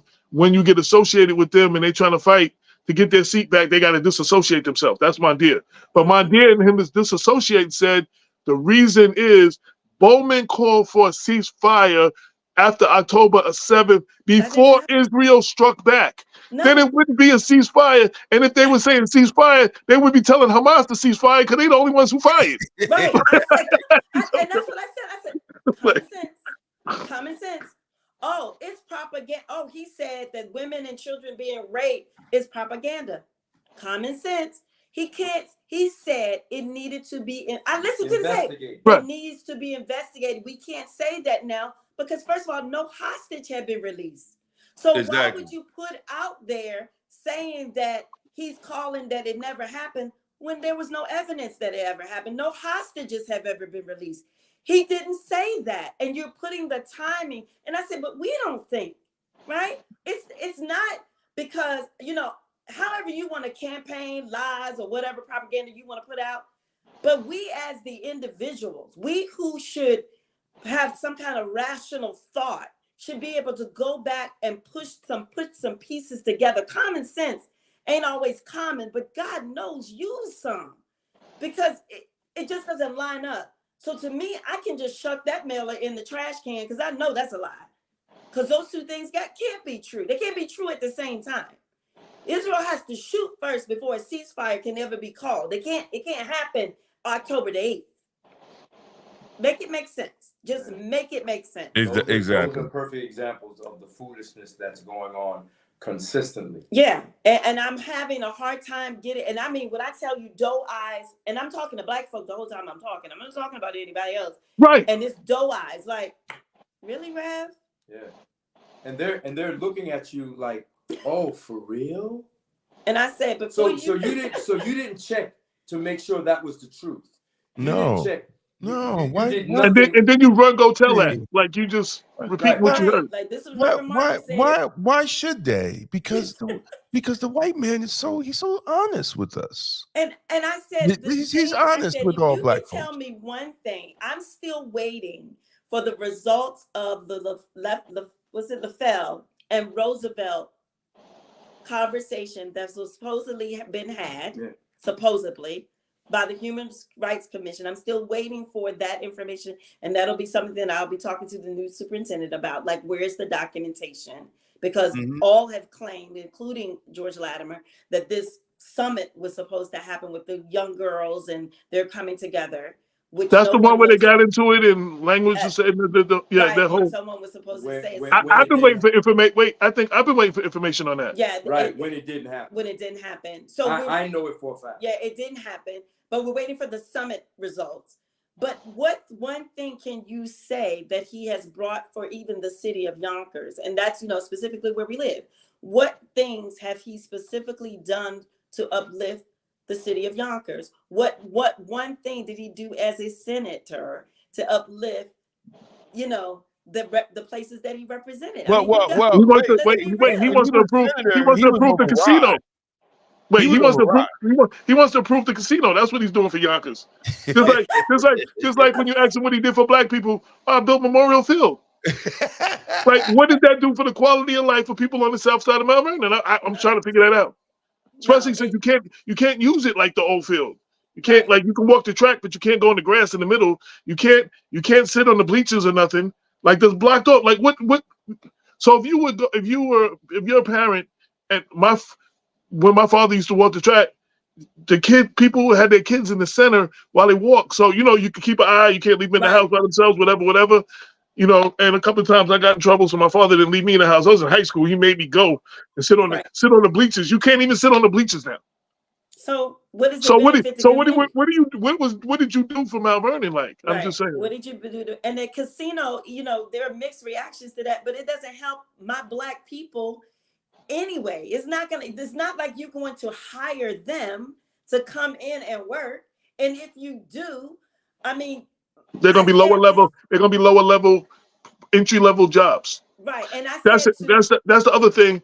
They always say we created 100,000 jobs, but if they're entry level jobs, like I had a conversation with Ken Jenkins. Right, we were talking about Damon was fighting for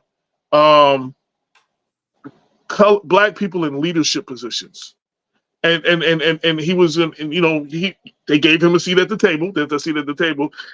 They consulted with all of them, Kenneth Chamberlain, him, Mayo, Sandy Bond, a bunch of them, and they came up with recommendations and stuff.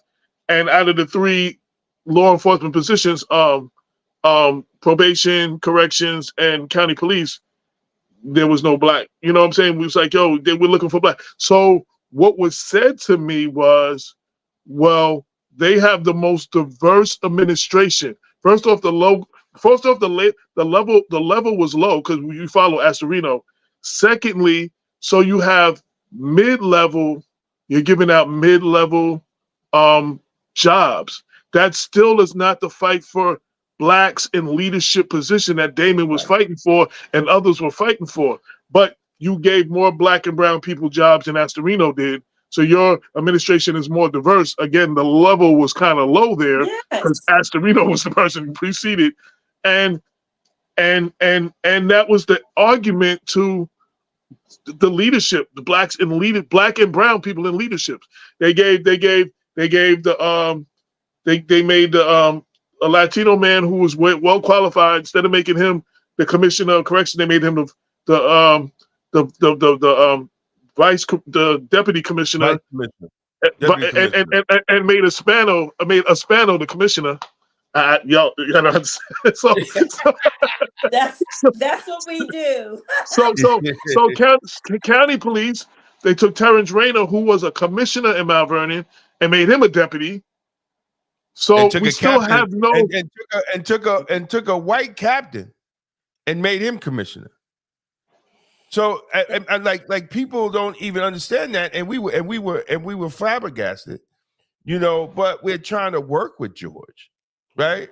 But then, and then when he hooked up with APAC, you know, and then you sit and you say, wow, it's almost like the that movie with Kaiser Soze, and then you sit and you start thinking, man, I've been played this whole time. There it is. There I've it been is. played this And whole that- time. Oh That's yeah, how you yeah. feel. Usual That's right. suspects. Usual suspects. Yep. Usual suspects, right? You start looking at the stuff, you're like, oh my God, this guy played this the whole time. But and you always know that there is always an end game. We know that. I mean, we've been Right. around long enough to know that there's an end game. And Mm-hmm. I knew last year, because the persons that were running against him on the last cycle, because they didn't have that weight anyway, that they were going to pull somebody. They had to pull. Right. He was not someone that I thought was on my radar. He was not on my radar. No, we heard we got the warning that they were looking at George Months before. months before he announced, you know, because he's termed out, right? He's termed out of county exec, and you know, and he had the most name recognition to go against Jamaal. Like, and my whole thing is, I would look, if he felt he wanted to run against Jamaal, that's cool. But once he aligned himself with APAC, you know, and I'm like, dude, like this is not how you do it, right? You know, if you wanted to run, you feel you could do better, absolutely. But when he didn't want to run. They took him to game a trip to Israel and talked him into it, and then he came back. Most likely 9 times out of 10 they gave him a big bag of money because they are those. They're not. I'm just serious. No, real talk. You know, and allegedly, and this is all alleged, right? Before he went to Israel, he owed taxes. After he came back to Israel, his taxes was paid. So we understand. We understand what's going on, you know. But I feel bad for George. I do too. Win or lose, he's going to be labeled a racist, and he will never ever, like the whole career, like you threw your whole career away, and I really hope the amount of money that you got is worth it, because you will not be able to come and look, like even at the Juneteenth parade in White Plains, he didn't even speak. He was there.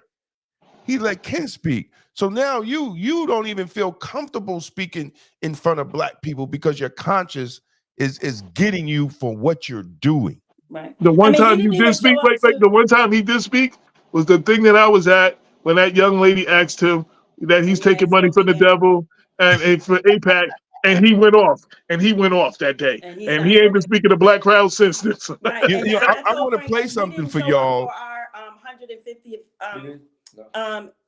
designation for the city and for the state. Oh, for the thing for the He didn't show up for that either. His scheduler said that he was had too many appointments, and he sent Ken to give the he's sending Ken. He's never been a stranger to Messiah. Right. So I couldn't make it. I had Keisha write a story for us because I was out of town.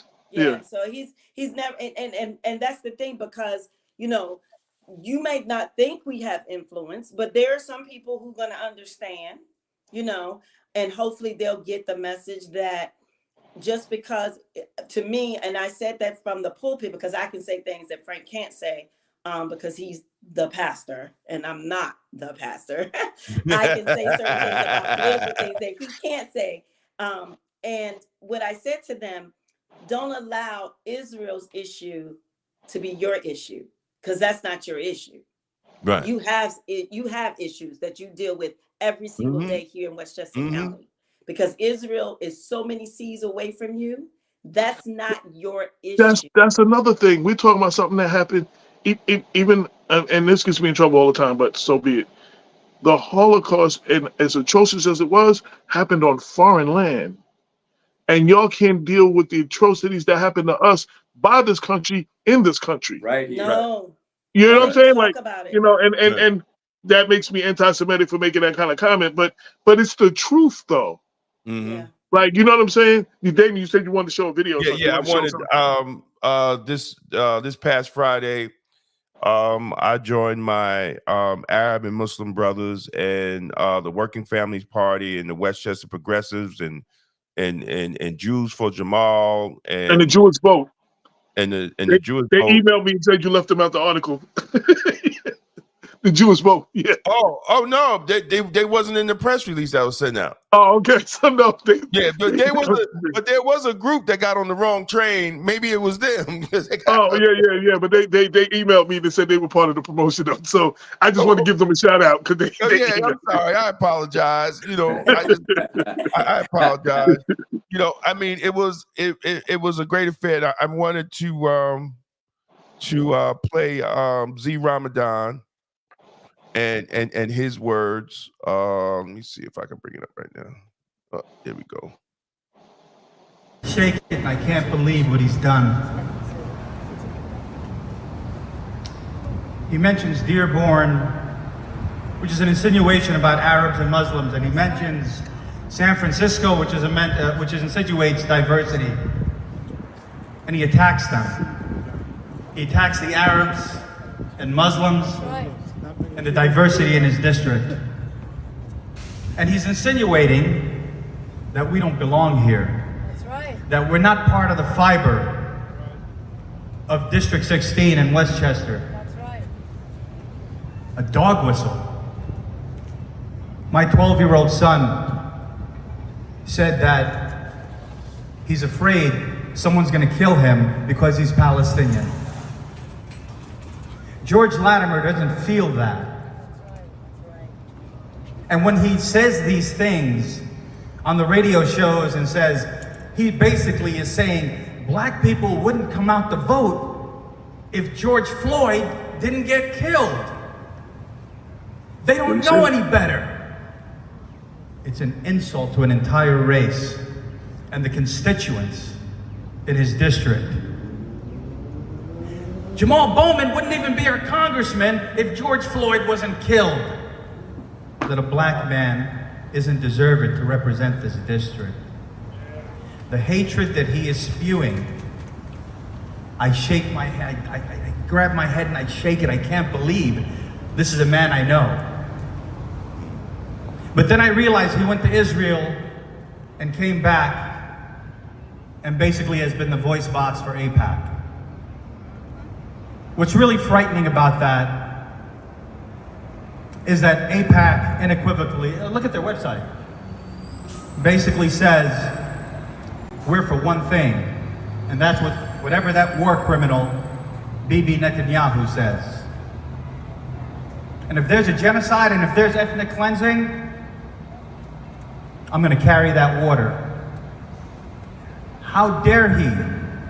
How could he put his head on a pillow every single night while tens of thousands of babies, women, and innocent civilians, UN relief workers, aid workers from around the world are being slaughtered and massacred by the IDF war machine. And George Latimer doesn't say anything about that. Don't get me wrong, October 7th was wrong, and the killing of any innocent people, any civilians, is horrifying and against our faith. That's right. Let alone everybody else's faith. That's right. But I shake my head and I tell you that George Latimer is not fit to represent the good people of District 16. The Latinos, the blacks, the LGBTQ, the Muslims, the Arabs, the Irish, the Italians. Because if you can go on public radio and insult any large segment or any segment of your community whatsoever, then you don't represent the community. If someone had said what Latimer said about Arabs and Muslims and diversity, and if they said that about Jews, they would immediately call him an anti-Semite, and his career would have been over as fast as that sentence came out of his mouth. Absolutely. His career should be over too. Yes. And his career should be over too. This is a constitutional democracy. What you want for one people, you should want for everyone. He clearly has disdain for people of color. He clearly has disdain for Arabs and Muslims. He clearly has disdain for diversity, and he is unfit to be the congressman for D16. Thank you very much. That's right. Wow. Wow. Wow. Powerful. Powerful. Man, we gotta Wow. stand up, man. We gotta stand up. We have to stand and up. imagine, Damon, imagine if that gentleman was our complexion. Mhm. I was saying, if David said that, he would have been labeled a racist on every form He of would have media. been beaten. He would have been so character assassinated. It would not have been funny. Oh, absolutely. But with that said, I'm glad he said it. Oh yeah, Absolutely. yeah. We need to Because say it that more. means we needed him to say right. Exactly. Yeah, we need to say it more as Black people in Westchester County. Right. You know, we have been systematically. I mean, I told somebody on Facebook we're more segregated than the South, but we don't know it because we got nice little trinkets, and they play that to us. But we're segregated. We've been segregated. That's what Sharpton said at our thing. He at the destination service. He said this young gentleman, he was on a panel, said to him, I don't get into the whole civil rights and I don't get into the whole political thing about Black and race and all this. And he said, because you see all of this, you see my resume, you see, I graduated from this place and this place. And he said, yeah, I see that. He said, but it took civil rights to get you even to be there. No, exactly. Right. He said exactly. To be more direct, he said it took civil rights for them to read your resume. To even read your exactly. resume. He said, so you thinking that you did this on your own. Right. That you arrived. It doesn't matter that you had all those credentials. Right. If exactly. it had not been for Black folks standing up for what they were supposed to stand up for, they wouldn't even be looking at your resume. And he might not have been able to go to whatever school he went to get the resume, to get the exactly. Yeah, listen, Exactly. I tell the young Black officers in corrections that too, young Black police officers in general. I said, y'all don't want to join Black organizations, but if it wasn't for them, if it wasn't the brothers from the Guardians in New York City that filed lawsuits to make sure that y'all were able to even take the tests. Right. To take the tests. Wouldn't be there. And they forget, and it's sad because you have Black officers that don't even know the jail is named after a Black man. You got Black law enforcement don't even know the jail named Westchester, and the disrespect from the county because they still call it the Westchester County Jail. And I've spoken to Ken and I've spoken to Latimer. I said, when are y'all gonna allow people to call it what it is, the Norwood E. Jackson Correctional Facility? They shouldn't be they should not be picking up the phone saying Westchester County Jail, how may I help you? No, it's the Norwood E. Jackson Correctional Facility, how may I help you? Never knew that. Wow. Isn't that something? I actually didn't know until David told me years ago too. And we haven't seen a Black commissioner since. That's been 30 years. Wow. Since Norwood E. Jackson. Lord have mercy. And that's so he was the first and the only, huh? Yeah, he was the first and the last. And that's what I'm saying. Do we understand that context? It's like you're stripping Black leadership. You're stripping it from ever being able to come about again.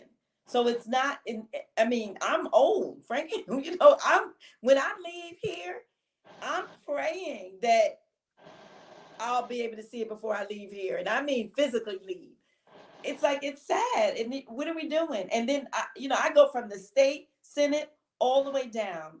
It's going to be one of those things that you're going to see. Whatever it was, Westchester is like almost make Westchester County great again. Yeah, well, let me tell you, it's going to become that motto. Make it great. And I came home and fell asleep, and I apologize, everybody. I came home, I talked to AJ, said, man, when I get home, I'm going to set everything up, and lay down. And next thing I know, woke up. It was 5 minutes to 6. But AJ could tell you, we interviewed Reverend Richardson. It was COVID, right? He can't. His book. Yes. It's One COVID. for his book, yeah. And I have to remember to save this clip. I couldn't find it. He said on our show. He said, let me tell y'all something. He said, y'all need to get whatever you could get from these white people here in Westchester before they turn back to white people. Wow.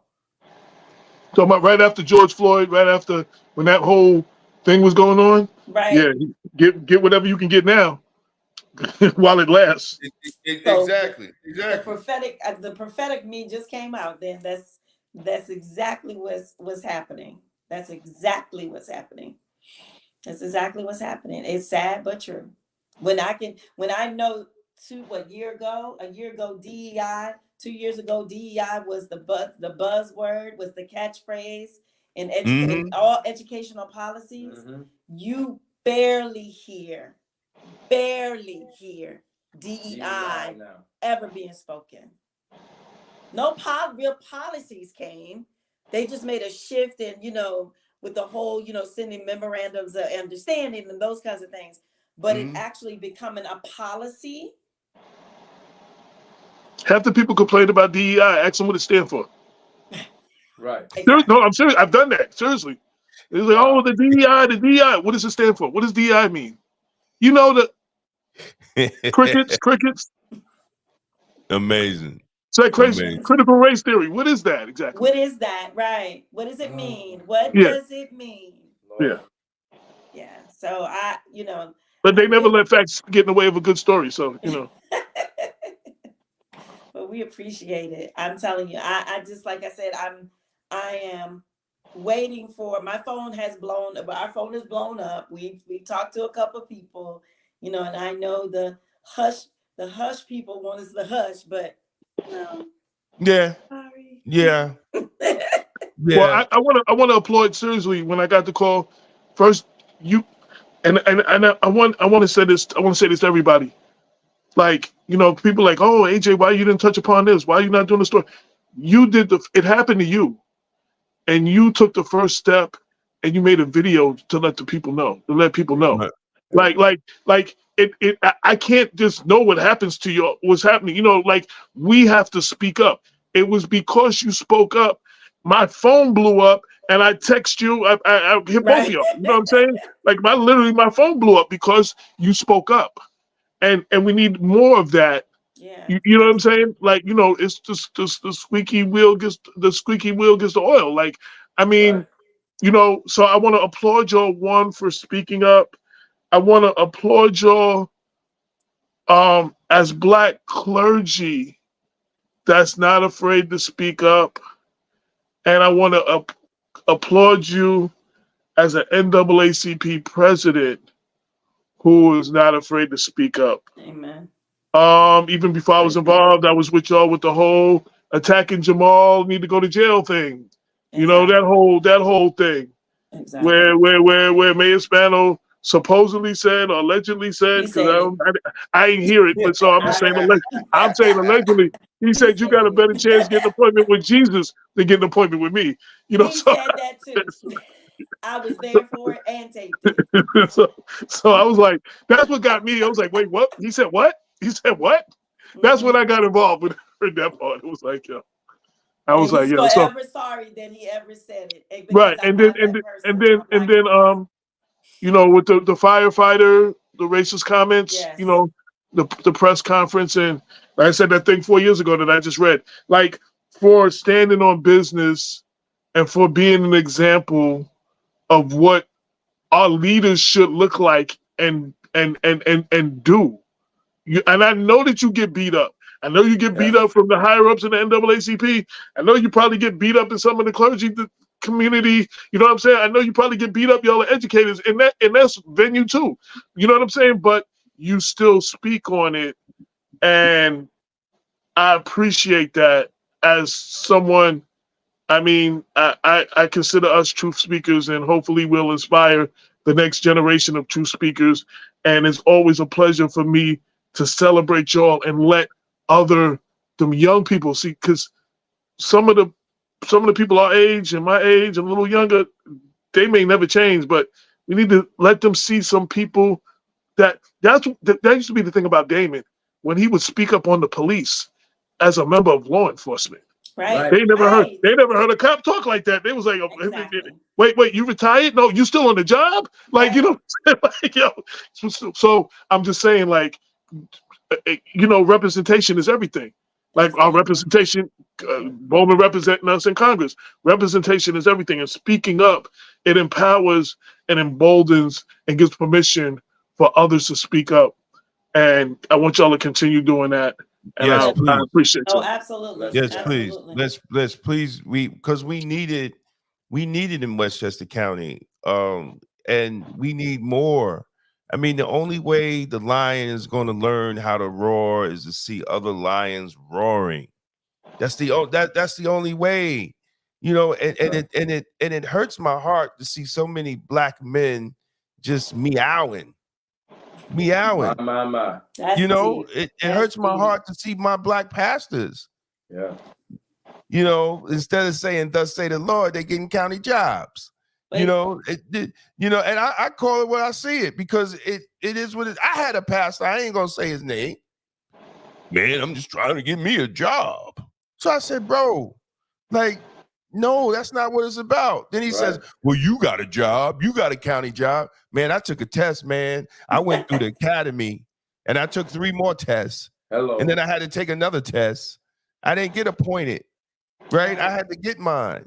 That's right. You know, I mean, you almost sell your soul like that. Right. And And that's why they couldn't take it. And that's why they couldn't take it away from you either. Yeah, exactly. They That's didn't give it to you. And I tell you, but Frank, I always tell Frank all the time, the only book that I ascribe to and I tell people to read it, especially clergy, is The Politics of Jesus. If you ever get your hands on that, to read that particular piece of work, I'm going on Amazon right now. I was just saying, I'm looking it up right now. Yeah, The Politics of Jesus is powerful. It's powerful because it sets up the paradigm of who Jesus is. Jesus was the greatest politician there was. I'm telling you. And if you ascribe to him, I'm talking about pastors, ascribe to, then you can empower not only ministry in your community, but your people. Right. The Politics of Jesus teaches you how to empower people, you know, our tenement, to feed the hungry, you know, to take care of the poor, to do all those things. But until you understand the structure and the shifts that need to happen, you can't do it. So my whole campaign last year was about the politics of Jesus. Yeah, absolutely. You know what my secret was? It was about the politics of Jesus. Absolutely. Who's the author? Who's the author? I got it's right here. Michael Tondry. Tondry, I'm sorry. Okay. And see, here's the thing that's powerful about it is that very simply, that's why I said politics is not. Seeing Jesus helped me understand that politics is not complicated. What is the one thing Jesus did? He stood up for his people. That's all. That's what he did. Yeah. It's very simple. By John Howard Yoda or whatever. No. There's a couple of them. There's Hendrix. I'm gonna let me get mine. Because we have it in the reading list. Because I have it. Yeah. Let me get. But it's Michael. I'm believing it's Tondry. Go ahead. Then there's M.M. Hendricks Jr. The Politics of Jesus. Yeah, there's a couple of them. Rediscovering the true revolutionary nature of Jesus' teachings and how they have been corrupted. I almost want to read. I want to read this book too, though. Then there's one that got this white guy with a camouflage on. I'm like, I don't want to buy that. Jesus Politics: How to Win Back the Soul of America. I think I want to read that. Look, and he got army garb on. No, you stay away from that one, Damon. You're radical enough. Yeah, I have it in my books. It's in my books that I read. I was trying to find it on Audible, but they didn't have it on Audible. I was going to listen to it. I was going to cheat. Yeah. Because I got an Audible account. I'll listen to a book in a minute. I'll be real. But yeah, it's I read it in seminary. Frank has read it. I've read White Male Privilege. I don't know if you guys have ever read that. That's another good read. But like I said, there's a lot of reads that we could be reading. Well, yeah. If we just open our minds to be able to absorb just what's happening in our communities. I'm just White Male Privilege by Mark Rosen. Yes. Okay.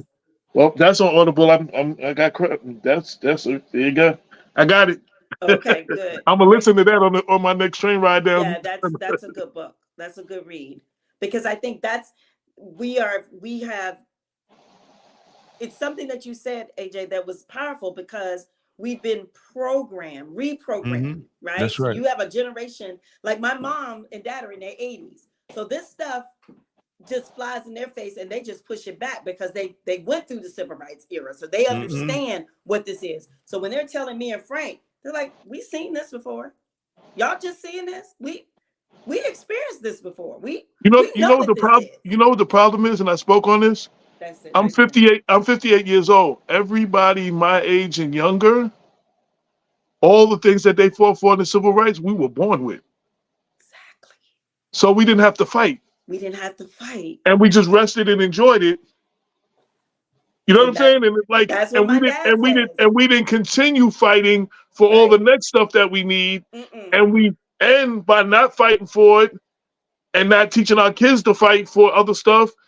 Now they're stripping them all away now, one at a time.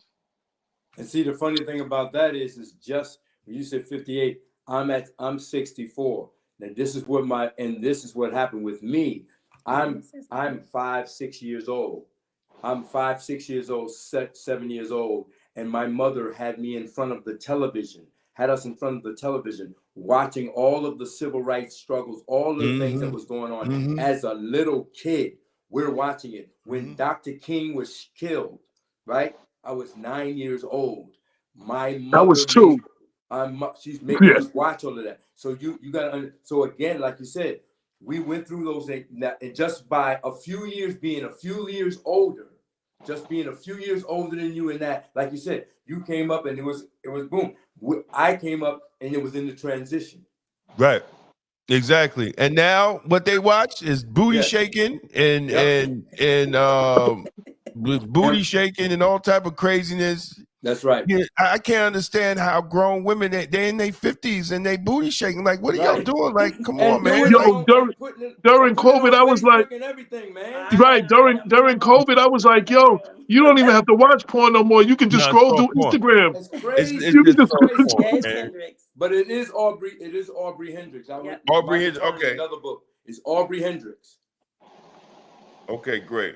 Yeah, to say that Jesus was a political revolutionary is to say that the message he proclaimed not only called for change in individual hearts, but also demanded sweeping and comprehensive change in the political, social, and economic structures in his setting, in life, and colonized Israel. Yeah, Jesus, this book right here, it's a dynamic shift. Oh yeah. No. I'm gonna get that. I have a book coming out called Jesus and the Divine Black Masculinity. How to get our young black men to understand the masculinity, the divine black masculinity of Jesus, because I really do think that one of the reasons that we don't see young men in churches is because they don't see themselves in Jesus Christ. Amen. And we have to show that you could be strong and believe in Christ. He was one of the strongest people in the historic of this world. And you could have your dominion, following the example of Christ, because right now, black man ain't got no dominion, right? Right. He's not producing anything, as he should. There's a lot of them, but the majority. So, the goal is to show young black men and older ones too, that through Christ, following his example and understanding that Christ looked like us, number one, right? And maybe because I think that was even the problem with me. Like I was like, man, I'm what are you talking about? This is a white dude. Like how am how am I? And then with all the other, the good guy wear white, the black guy, the bad guy wear black, or and, black. yeah, and all these other transitions. Like people really, people really don't see the games that's played on black male masculinity. That's right. And black people in general, but definitely black male masculinity. And right now, it's just like we've been forgotten in this whole struggle. So the goal of the book is to let the reader recognize that, listen, man, you could do the same thing that Jesus did. You just have to believe, you have to have faith, and you have to follow his example, and you could do it. For someone like me who caused some trouble, good trouble, but if it wasn't for faith in Christ, I don't think I'll be able to do the things that I'm doing. And being able to be out here, because right now, us speaking out against George Latimer, like the election time, it would be big money time for Black Westchester. Like everybody would be taking out, everybody would take out ads and all the politicians. We ain't seeing nothing. We came out against AIPAC. There ain't nobody want to be in our paper. Wow. They don't. Wow. AJ's laughing like they don't want to be in our paper. They scared. Like they don't want them. They scared. Wow. And the second time, that's the second time you heard that, Frank, with the whole thing with Yonkers. I said Yonkers is my #1 municipality, and taking up that article about what he said against Jamaal could have cost us all Yonkers. Like, that's the CEO of Yonkers. Like, that could have cost all. Like, but we are going to continue to say it, and freedom's not free. That's right. Right. And that's the lesson I learned. Like, I came from a music background, hip hop and all that. Yeah, I could have did a music entertainment publication covering all the ratchetness, the Kendrick Drake battle, all that kind of stuff. And we could have it on the newsstand, selling it for $10. A glossy magazine would sell out and have no problem with advertising. But I chose to join Damon in this, and I chose to do this, and you know what I'm saying? Freedom is not free. You know what I'm saying? Right. And it's like, it's not free. And that's the problem. Everybody's worried about what they're going to lose. They're going to lose. Let me say, and I said this before, and it's been a while. So when we started this, right, I came up here. I was in Atlanta, came up to take care of my mom. She had stage 4 cancer. As I was taking care of her the last couple of months, and then my money started drying up because I wasn't working or nothing. I wasn't doing nothing up here. I end up losing all my earthly belongings in storage. I don't know if anybody knows what that feels like. Like, that's just like, I had an old laptop and a half a duffel bag of clothes that I put up here. Like, I literally lost everything. It's going to sound funny now because I didn't feel this way then. There's something refreshing about that. Because when we started doing Black Westchester, okay, so what else? And then my mother passed. There ain't nothing you can take from me now. What can you take from me? What can you do to me? That has it like that's like the worst thing that could have ever happened, and losing my mom on top of that. You know what I'm saying? So that's why in the writing it came out so bold, and people were like, "You're not scared." Well, I always said 2 things. 2, God won't allow God won't let anything to happen to me. You know what I'm saying? Like, and if He does, He'll be there with me, like Daniel and the 3 Hebrew boys. But you know what I'm saying? Like, I don't think I'm Luke Cage. I don't think I'm the bulletproof brother. But I know God got me, and you know what I'm saying? And I'm walking through this, and this is somewhat like my ministry. And I was able to be bold because I had lost everything. Right. And it was kind of a freeing thing. It's kind of funny to say that. You know what I mean? Like, I lost everything. Like, so that's the energy that started Black Westchester. Yeah, that's maturity. That's when maturity comes. That's when, that's one of the things that I think for Frank and I both, by us moving, because, he's from Tuckahoe, but he's lived down south the majority of his adult life and then moved back here. And I've never lived here. So I didn't have a child working for anybody in Yonkers and Westchester. Right. I didn't have that kind of family ties and all that favorism. Yeah, no favor. I got my job on my own merits. Right. I went through the tenure process on my own merit. So I didn't owe anybody. The superintendent who hired me died. So it wasn't like I owed anybody anything. Right. And it was like one of those, it's freeing, right? Because then I'm tenured. What can you really do to me that I ain't gonna sue you for? What are you gonna do? Especially if I'm doing my job. I'm doing my job. Doing my job. I'm on time. I treat my babies right. I do what I'm supposed to do. So what is it that you're gonna do to me? And they probably for the last 3 years have been asking me to come and be an administrator, right? For 3 years, everybody like, you really need to become an administrator. You have the degrees, you got the credentials. Yeah. No. Why not? Because I know as soon as I sit in that seat, within a month, I'm gonna have write-up after write-up after write-up. I said I am more free. And so you lose your tenure. You lose your tenure in the state of New York. If you move from teacher to administrator. And you have to start the process again. Process over again. And I said, I'm not playing that trick. You're not gonna play that trick with me because I get the same money as an AP now that I have the credentials. So I'm getting the same money as if I'm administrating a building that I'm sitting in a classroom. Right. So it's not about the money. It's about I know the tricks that are being played and will be played because I'm an advocate and I'm gonna advocate. And I'm not going to be dancing to a whole lot of nonsense that has nothing to do with education. Not doing it. And that's what I said. At that time, not having a pot to piss in the window to throw it out. Excuse my language. I was offered jobs by politicians. Mm-hmm, of course. And I asked them, and I basically had nothing, like really nothing. I went to some events that Damon took me to. That was the only time I ate that day when I went to that big fundraiser that Damon took me to for the Independence Party.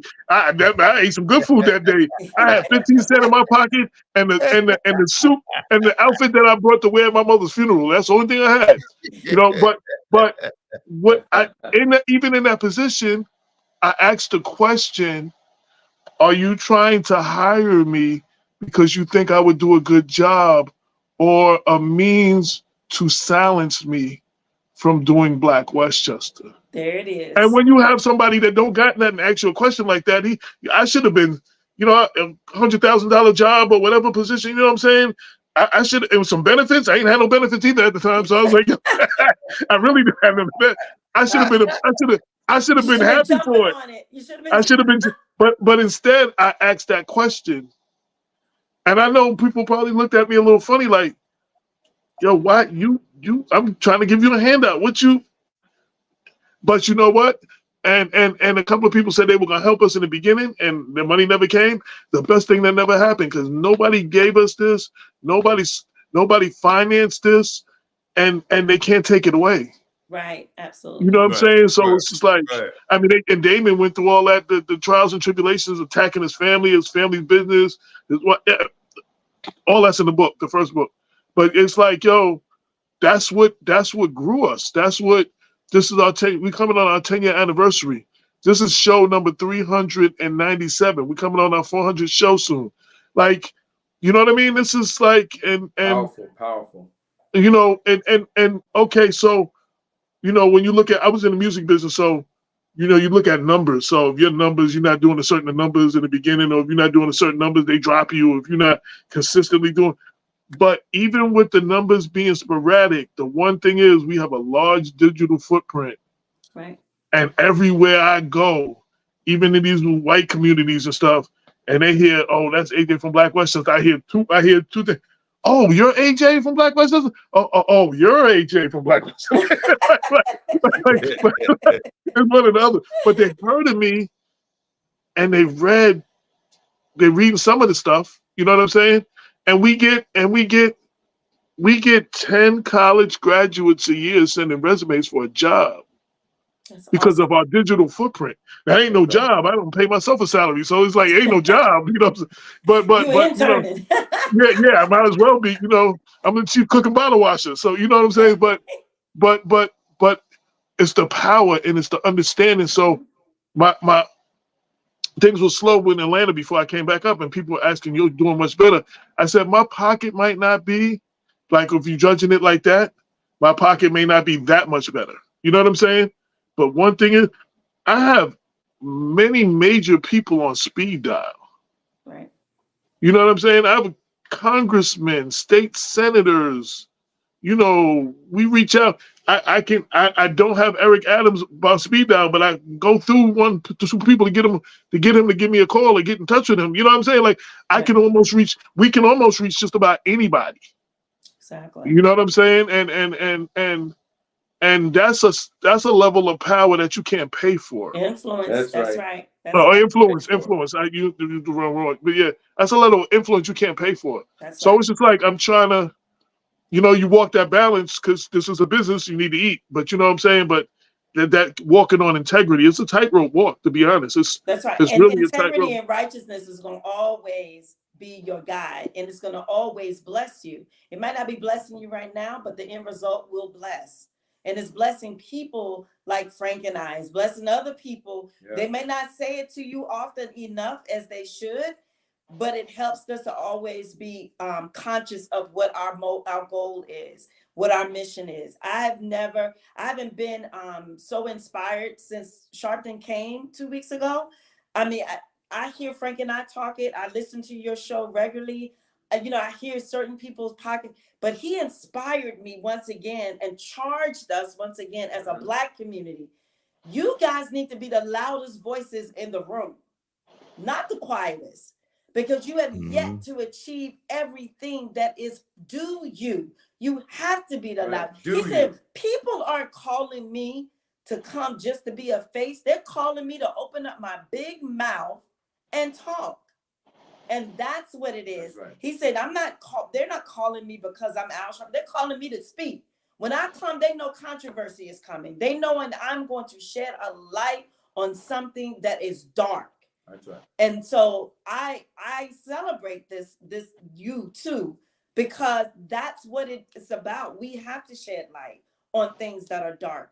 And I think because, like I said, moving from the South to the North, for me, I would say to Frank, that's racist. And he was like, it is? Yeah, because I'm from the South. I mean, I know it probably quicker than the average. Well, I lived in Georgia for 10 years. Yeah, you know what? I never knew the difference between a red state and a blue state till I moved to Georgia. Right. I really didn't like that. That was lost on me. Yeah, I was like, that's racist. Like, there's a big difference in living. There's a big difference. There's a big difference. Do they know that that's racist? Do they know that conversation was a slight on their Blackness? I mean, do they get that? And people would be looking at me like, "Oh, they're sitting there and like, it's amazing. What? Like no, that's racist." They literally do not pick it up. No, they don't. I was telling somebody, Reverend Richardson spoke at Al Sharpton spoke at Reverend Richardson's 40th anniversary at Grace Baptist Church, and I was telling my stepmother, with all the activism stuff and loudmouth stuff he does, you forget he's a preacher. Because he spoke that day and he lit a fire under me. And I was sitting here like, yo, you know what? I don't know if I ever heard Al Sharpton preach. I forget he's a preacher. Like, you know what I'm saying? Yeah. And then Frank, when we went to Nyack for the state thing, I don't know if anybody else heard it. And I don't know, because you left early. Hazel Dukes was like saying to the people in there, hey, you're not supposed to be the politicians' friends. Basically, she was saying, and I don't know her exact words, but she was saying, you're supposed to be the shit starters. I mean, that's what she was saying. And I'm sitting here like, I'm writing notes. I'm like, yo, so I'm on the right track. Like, I'm like, this is, because, everybody wants to be their friend. But you know what? I still have them on speed dial. Right. Yep. After George didn't show up, I text him. He texted me back the next morning. Right. And he wrote us off as Jamaal Bowman operatives and has told other media outlets I'm lying. Like, you know what I'm saying? Because they called me next for a quote. We still.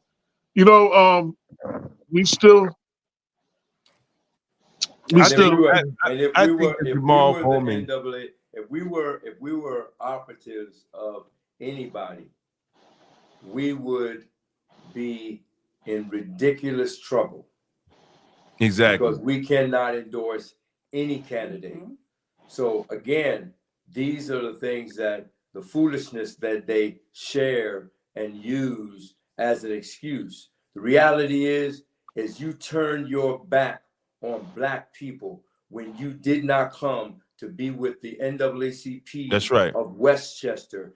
That's right. Then not only did you not come, but you want to use that issue. If you were sick, okay. I'm not even questioning that. My point is that if you really cared, then you would have said, listen, I feel better, and I want to make sure that I at least have an opportunity to share with you. Could you all set something up? Can you reschedule? Could you do that? Guess what? Reverend Al Sharpton did that. See, a lot of people don't know. We had him on May the 28th, for example, but we were supposed to be with us in April. And at the last minute, we had to shut everything down because he couldn't do it. But he didn't let it go. His character said, no, I can't do that. It's a respect thing too, because if it was a different group, Oh yeah. out of respect, he knew he had to. He knew there's no pushback. Minister Hafiz Muhammad, rest in peace, of Mosque Number 7, he came on our show. He said the problem is we say justice or else, but they never know or else. What's the or else?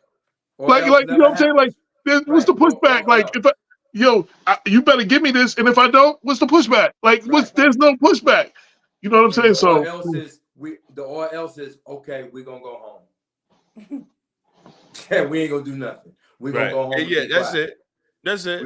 That's it. We're gonna get mad. We're gonna make some noise. We might even break some shit and burn something down. Right. But then everything will go back to normal. Right. And the bad thing about it, stupid, you broke up your own stuff. Right. Your own stuff. Exactly. Because you ain't go to their community and break nothing up. Right. Yeah. You never do. You didn't stop them from getting. You ain't stopped them from getting milk in the morning from the store in the corner. Like you told the CVS up where your mama get a medication. Yeah. Stupid. Now feet gonna swell up because you can't get a medication. You don't work down the CVS. Like, what is wrong with you? What is wrong with you? I just want to end this. To get her stuff now. Right. I want to end this, and I want y'all to give a whatever. This is a very important election, the election for district attorney. We can make history as the first Black district attorney, and also the first time in my history that I know someone's coming from a civil rights attorney lens as opposed to a prosecutor, which I think is going to make a big difference in our community. Absolutely. And we're also we live in CD 16 as we spoke. That's we have the first Black congressman, he's under attack, and he's going to need the whole community to come out. Like his path to victory is all Black people, all the upset Muslims and Arabs and politics, all of the upset progressives, the Jewish people that don't agree, because they send me letters that don't agree with what Latimer's doing and is mad with Latimer and is mad for aligning himself with AIPAC. Like, there are Jewish people here that believe that. Absolutely. You know what I'm saying? It's going to take all of them to come out. That's the only path that's the path for Jamaal. I just want you to speak on the importance of this election and these two elections. Okay. He's pointing at me. Go first. I'm not even saying endorse nobody, but just the importance of the election itself, though. Absolutely. I think what I said on yesterday, how important it is for Black people and brown people to understand that their vote matters. We make up the majority globally. Black and brown people make up globally the most people in the universe. We are it. And even in the United States, we are the votes that really all politicians hinge on, right? So if it's not for us going to the election, to the polling sites, elections will not happen in any community across the spectrum. I think having two Black men, male candidates to represent CD16 is historical in and itself, because it has never happened in our lifetime. The way people came out for Barack Obama and the floods and the growth and the droves in which people came out, it has to happen again. I respect Congressman Bowman just because of it. Like I said, I've always voted for, when I moved here, for Elliott, but I knew that we needed something more. I believe that there should not be a thing that there is career politicians, that they need to stay in office until they die. I don't believe in that. I believe that you have a season for all things, and that season was done. I believe that Jamaal is doing what he needs to do, but we too have to hold him accountable as well. And As we a people. we do. He knows. And we do. And so there are things that, that I believe that he can do more, and he will do more given the opportunity, and people need to go out and vote for him. And I am endorsing him. Absolutely 100%. And it's not even about the APAC. Before even the APAC money, when I knew that he was running, they were going to maybe run George, my mind was already fixed on that, because I know George. I mean, I know him. He's George. So I do know him. When it comes to the district attorney's race, I'm really kind of bothered because of the fact I don't know the other candidate. She hasn't come by. I've seen some of her literature, but I'm not going to be presumptuous to not say that she doesn't know her job. But I just feel like Wagstaff is going to do a better job. And the reason I think he's going to do a better job is because he's lived that life too. Don't forget that. He's lived the life of most of what Black and brown men and women who go to jail experience. He knows about that. And having someone to be able to represent on that end, that have that level of compassion, that understanding, that nuance, is going to bring a different thread and feel in that position. My brother is the first elected Black sheriff in Granville County, North Carolina. Y'all need to Google that. He is the first. My brother is also one of the people who lived the life, right? He was an ex-Marine. He got out there in them streets. He lived also the life. And to know now, as he administers justice in a county, it brings forth a different lens. So yeah, I support Wagstaff as well, because I believe we need that. And Black boys and brown boys and girls need to see themselves being represented. What is wrong with us? What is wrong? I want to say one thing though, and this is funny. It's kind of a joke, but it's not.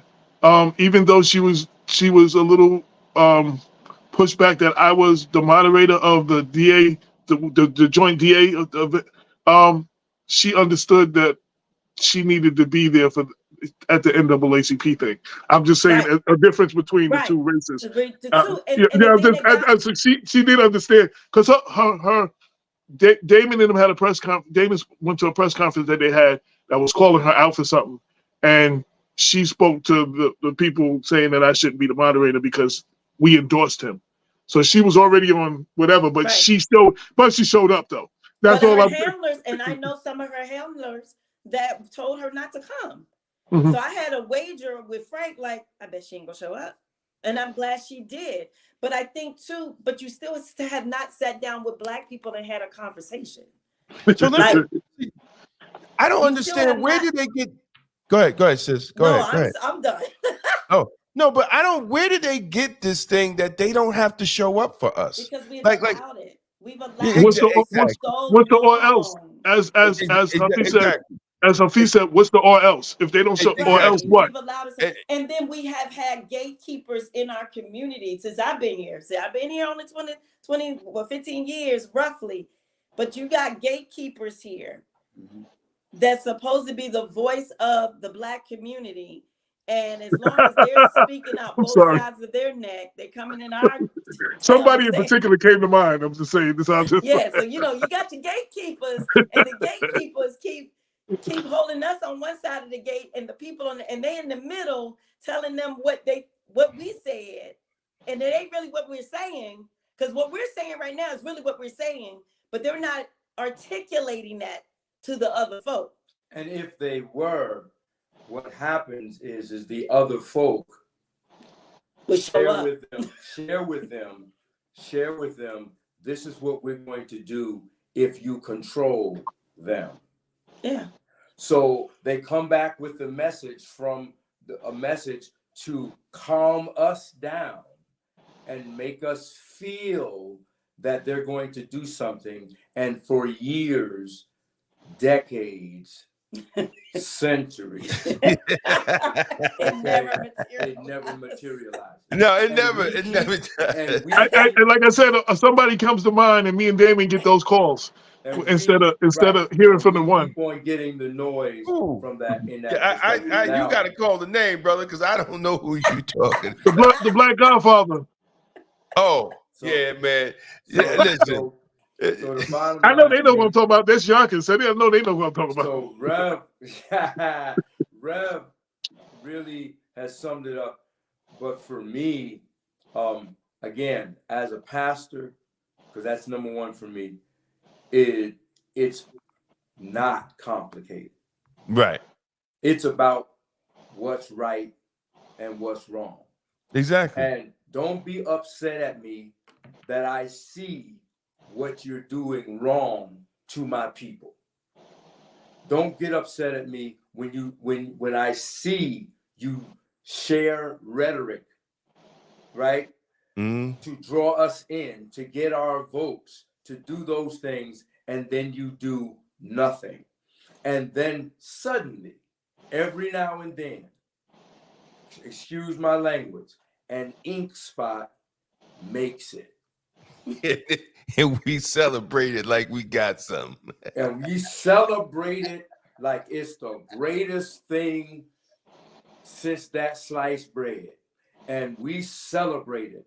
And then on top of that, we don't ask, we don't push like we should. No. We don't push like we should that person.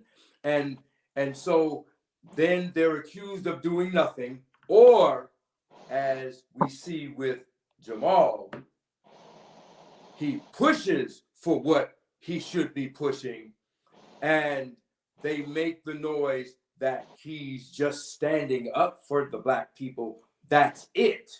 Right. And we as Black people are foolish enough to believe that. But you know what? What if he was?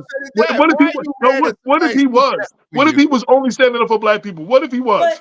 But would that be a bad thing? Right, but no, it wouldn't be a bad thing. No, I'm just saying. It wouldn't be a bad thing, but here's the point. Right. What he's sharing when he shares for Black people is not just Black people. Exactly. Right, everybody benefits from Black stuff. Look at everybody benefits from the disenfranchisement of exactly. Black folk. Right. Exactly. Civil rights and help everybody. Help everybody. There is not a group there that is cannot, no. So when you make those noise and give that accusation, right, you're again blowing the dog whistles to let them know. All right, listen, he's too much for them. Exactly. And so we got to get rid of him. We only need people in here who's going to give opportunity to the gatekeepers of their people. Right. Exactly. Not their people, but the gatekeepers. And if we can just keep them squared away, then it'll look like we care about them all. And so that's what we find ourselves going through time and time again. And that's what this election is about. Right. For me. Listen, and exactly. And to all people that's watching, and it's amazing. I have 53 people watching me on X. So all y'all X people, God bless. But all y'all watching now, you heard the pastor talk about gatekeepers, and we gonna make it simple. Just look at the Black people from the community that's standing around George. Those are the gatekeepers. Right? Those are the gatekeepers. Look at the ones standing around George, promoting George. And what I don't understand is how Black people can be upset. You know, when he says, oh, he just looks out for Black and brown people. And this is a Black person saying it. I'm like, well, ain't that you? Right. Right. Does that include you? Right? That means he was Don't looking that out for include you? you? Are you kidding me? When the last time you looked in the mirror, bruh? And the thing Like that pastor, nieces from and Tuckahoe. nephews. Right. You got nieces and nephews that he's gonna benefit from him. You got what? But how insane is that? But we also have to insane. exactly. It's about wealth. It's about the transference of wealth. Yeah. See, because Jamaal holds the purse strings of the federal money in CD 16. Right, and they do not want to see it fix what they created. They created parts of Yonkers to look the way it does. They created Mount Vernon to look the way it is. They created the loss of Black businesses in Greenburgh all the way down 119. Absolutely. They created that. Yeah. Yeah. They knew the problem that was coming, and George knew it because he came in 1991, and in 1992, the African American Advisory Board report to Andrew O'Rourke predicted everything we see today, and they did literally nothing. Or use it as a blueprint to do what they did. Yeah. And today under George Latimer, black folks, there's not one African. You go on the county website, and the last thing from the African American Advisory Board was under Astorino. So for you to say he championed black people, he don't even have a report up to recognize your struggle and what you need. And you talk about, oh, he's done everything for us. Well, what has he done? I'm still trying to figure out, other than Memorial Field, especially them Negroes in Mount Vernon. Mount Vernon was cleaner under Astorino than it was under the 2 terms of George Latimer. Let's just be real. Well, I'm still trying to figure it out over here for Yonkers. Well, it's amazing. You could just tell somebody anything, and they'll believe it. Yeah. If you what did AJ say? Exactly. More and more and more, you believe it. But Over and over and over. But y'all live in the city. Keep on repeating it. Y'all don't believe your eyes that ain't nothing changed. Nothing has changed. It's amazing. There are no buildings that are owned by you. Right? No, absolutely not. That is true. We walked down Warburton yesterday doing the parade back to Trevor Park. You can see it's changed. You see it. You want to hear about power? You want to hear about power? So there's an organization. I'm not going to do them dirt. I'm not going to mention them. They put together an award show or whatever. People going to know who I'm talking about, but I'm not going to say names though.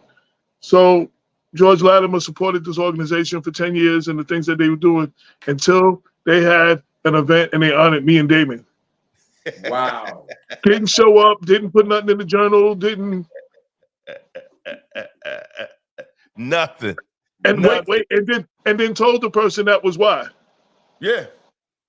When asked. Exactly. So but I'm talking about power though. But that's an MB, that's a countywide, what's that, MWBE? That comes from the county, that's money from the county. That's right. The penalty for having me and Damon for honoring us was not having it wasn't shut down, but a lack of support. A lack of support. What I'm saying, shutting down the support, exactly. He sent the money for what they was raising money for. Oh, eventually, yeah, afterwards. Right, but that's after she made a big deal about it. She went off. But you can't be. But you can't like you enjoyed Black Westchester. You enjoyed coming on Black Westchester when you was running George. When you was running against Astorino, you enjoyed coming on Black. You enjoyed coming on Black Westchester throughout your tenure of county exec. You enjoyed our support. You enjoyed our support, and I made it clear to those that are around him. We're not calling you a racist. We're calling those that support you. You're taking money from racist people, and that's unacceptable. Like that's not even part of the whole democratic process, but it is now. Right, they're making it. So you got to understand, there's those black elected officials that went over to Israel, and now they're coming back with all this other stuff, and they just believing in the lie, and they're quiet about it, and they should be held accountable also. Right. The county government should be held accountable because he's still the county exec. That's right. He's still the county exec. Right. Yeah. I want to say in closing, like the things we get accused of, like I told you that I walked that fine line, the things that you accuse, be careful what you wish for. Because if we were those things that you said, y'all would really be in trouble. No, for real. I mean, seriously, I do understand the power of the media. You understand there's certain things, just like if you say something over and over and over, I do. And I just said, that's what you're doing. If I wasn't walking this fine line, the things that you say that I am and the things that you accuse me of, just be careful what you wish for. I'm not saying I'm getting ready to do that, but I'm just saying you should fear what you're talking about because you have no idea what would come at you. Exactly. I'm just keeping it real. I'm not trying to be funny at all. No, that's very good. And that is in every scope that people need to pay attention to when they run their mouths and say and accuse anyone of anything in that manner, especially when they're directly knowing that those persons are involved. Listen, you start talking, running your mouth and making accusations about people, you'd be surprised at the information people are holding out of just making sure that they're not the ones who put it so they can blow it up for real. And so out of respect, right, and in your own integrity, you try your best to make sure that I'm not doing this because I want to get back at somebody or get at someone, but I'm just reporting what the truth is. Like I said, Frank Coleman is about truth, what's right, what's wrong. It's just that simple. And that's the issue that we find ourselves in the midst of. And it's sad to see what is wrong. Yep. Right. Well, Any last words, Damon, about the election and the conversation we just had? Yeah, I just want to thank y'all for coming on the show. I wanted to close out with one of the other speakers. He has a article. He's a district leader, and he spoke at the rally, and it's just amazing on what words do to a group of people. And especially so, and I wanted just for us to close out with that, so we could just so it will stay on people's minds on what we're discussing, and the effects of this campaign. Here we go. My name is Kamran. I'm a lifelong Iranian-American resident of Westchester County and a proud Democratic Party district leader for the Westchester County Democratic Committee. My name is spelled Kamran. I love the Democratic Party and the ideals it ideally stands for. The first Democrat I ever voted for was Barack Obama for president. And when you start your career voting for a candidate like that, for an office of that power, your hope and love of what politics can be is unbounded. I've been fortunate enough to watch and learn about the county from George Latimer as an executive. I always found him to be smart, understanding, decent. After the comments made on Monday night, I felt something I had not felt before. Pain, heartbreak, sadness, and fear. So on behalf of the present and future Arab, Persian, Muslim communities of the district, of the Arab and Persian communities of Scarsdale and Co-op City, the Persian communities of Irvington and Ardsley, the Syrian communities of Harrison and Wakefield, the Lebanese communities of Tarrytown and Mount Vernon, the Jordanian communities of New Rochelle and Fairview, the Yemeni communities of Ardsley, the Palestinian communities of Yonkers, the Iraqi communities of Hastings, the Saudi Arabian communities of Dobbs Ferry and Bronxville, the Emirati communities of Hartsdale, Larchmont, and White Plains, the Qatari communities of Rye and Mamaroneck, the Kuwaiti communities of Pelham and Greenville, the Pakistani, the Omani, the communities of New Rochelle, the Kurdish communities of Harrison, and the Turkish and Afghani communities of Tuckahoe, and so on and so on. My Lord. Wow. My Lord. George, if you win this race of immense power and influence, will you accept us for who we are? Will you protect us as you protect others? Will you celebrate our holidays with us? Will you break bread with our families? Will you nurture our children, care for our elders? Will you learn about the rich, diverse traditions of love, peace, and gratitude we believe in? The invitation has always been and always will be offered. We hope you will accept and embrace it. God bless you, George. Peace and love to you forever and always. Please, please, don't forget us and love us as you do to all. Thank you. Wow. Powerful. Just the breakdown of all the, I like Yeah. the breakdown of all the communities that we live among. I didn't know all that. So I know a lot of our listeners and people that are going to watch this later, and people going to, they didn't know that. I did not know that. And that's And- why it's going to be very interesting at the polls. Really is going to be. It's going to That be speaks very interesting. volumes. Yeah. Volumes. And I was talking to one of the Muslim brothers, and he was telling me, he said, a lot of them just, they don't take part of the political process. Right. But they are this time. You know, and I think I think the Middle Eastern vote is going to be a key vote in this election, and it's going and I hope it is, because it's going to say something, not just to the Democratic Party here in Westchester County, which I believe it needs an overhaul. Right? Yeah. They do not represent the people of Westchester. Absolutely not. No. And this campaign has really fractured the Democratic Party, and I don't think it will ever come back. And I'm, you know, transparent. I told Ken, you know, like, what are you going to tell Black people to vote for you? Vote for me because we want to make history. I'll be the first Black county exec. Well, you supported to push out the first Black congressman. Right. You can't have it both ways. Exactly. You can't And have you don't it think these both people, ways. you don't think these people going to turn on you next year? They might. They shall. That's what I'm saying. Like, you don't know, you don't think they're going to do something to you next year? And they are. Oh, absolutely. Oh, it's coming. Now I can tell you that firsthand.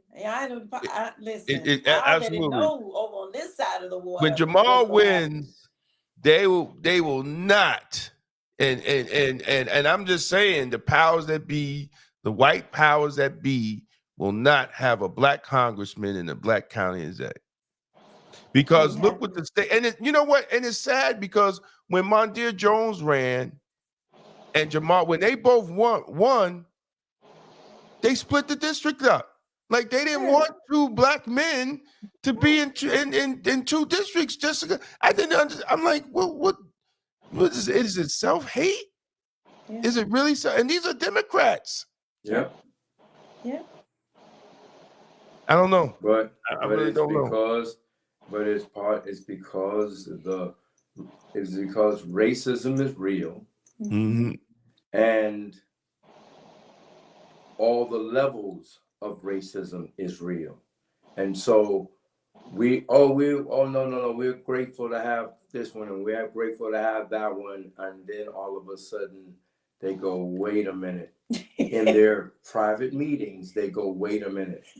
It's getting a little too Black. It's getting too brown. Well, they feel the browning of America. I've been saying that for a long time. And That is what Public Enemy told you a long time ago. Fear of a Black planet. Like, exactly. I'm like, but yeah. now, but in closing, with all of the names that district leader mentioned, here's what I imagine, or could we imagine? Could we imagine all of those people like our people? Can we imagine what we could do? Exactly. If we all got together? Yeah. Exactly. Since you don't like us, since you despise us, since you speak those words against us, what if all of those people came together? Yeah. Wow. Mm-hmm. Oh, the discussions is already happening. I hope so. That is the what discussions are already happening. Discussions, and I pray that they go where they need to go. Because here's the thing. It's better we have to start working together. We have been enslaved, and we've had this slave mentality long enough. We have to get out of that slave mentality of being against one another and understand that we need to stand together with each other. That's right. We do that. And of course, the main piece of it is is that we have to find value or see value In in ourselves. ourselves. Right. Right. And I think one of the things, and then, yeah, definitely we gotta go. Yeah. But one of the things that was crazy is that when he was talking, I thought about, because Frank teaches at the high school, and how, you know, and I'm an elementary school teacher, how my kids can always seem to bring rational thought together. Black, brown, Hispanic, Muslim, Jews, that they can bring their thoughts and their cohesiveness and their love and their understanding. But it fails us when it comes to us as adults. Like if we could just model that behavior and the innocence of understanding that if we ever come together, that we can put some real things into place, right? Certain things can really happen.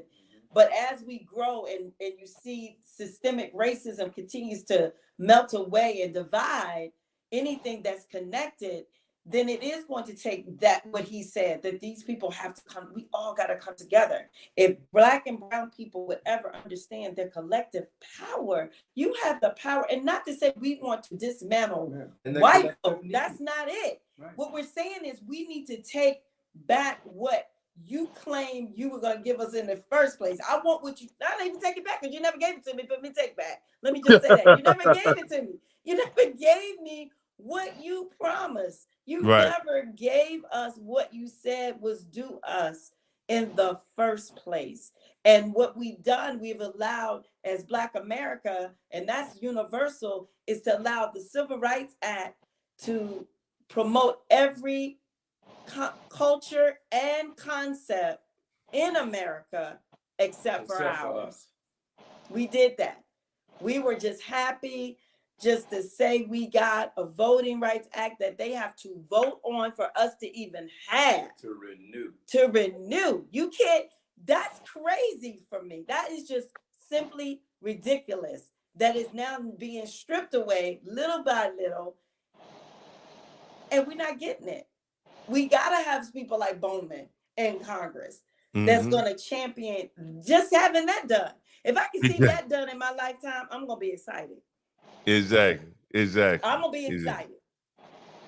It's time for us to wrap this up. We started late. We went an extra hour early. This is, but because what we was talking about is very passionate, and I thank y'all for coming through and for speaking unapologetically. Anytime y'all need to come on, you know there's an open door for y'all. For everybody else, this is Black Westchester Presents the People Before Politics Radio Show, episode 397. 3 episodes away from the 400, going into our 10-year anniversary. If you're watching this on YouTube, make sure you like and subscribe. Now we're airing on YouTube, we're airing on X, we're airing on Instagram, we're airing on Facebook. We coming to you every different kind of way, and all the new people just joining us. Everything can be found on everything we talk about can be found on blackwestchester.com. The news with the Black point of view. We've been giving you the real talk for the community since 2014. Until next week, peace. Oh, get up, get out, vote. Early voting started yesterday. You ain't got to vote. I don't care who you vote for. I do care who you vote for, but I care more that you vote. But you know what I'm saying? Get up, get out, and vote. Literally, seriously. That's going to leave it up. Get up, get out, and vote. Victory. All right. Let's go. Everybody have a good night. We out of here. Peace out. All right. 22 million black victims of Americanism are waking up, and they're gaining a new political consciousness, becoming politically mature. And as they develop this political maturity, they're able to see the recent trends in these political elections. Any minority that has a block of votes that stick together is in a strategic position. Either way you go, that's who gets it. You're in a position to determine who go to the White House and who stay in the doghouse. You're the one who has that power. You and I have never seen democracy. All we've seen is hypocrisy. Today, look around America. We see America not through the eyes of someone who has enjoyed the fruits of Americanism. We see America through the eyes of someone who has been the victim of Americanism. We don't see any American dream. We've experienced only the American nightmare. We haven't benefited from America's hypocrisy. And the generation that's coming up now can see it and are not afraid to say it. And are not afraid to say it. And are not. Peace out, y'all. Peace out. Not only is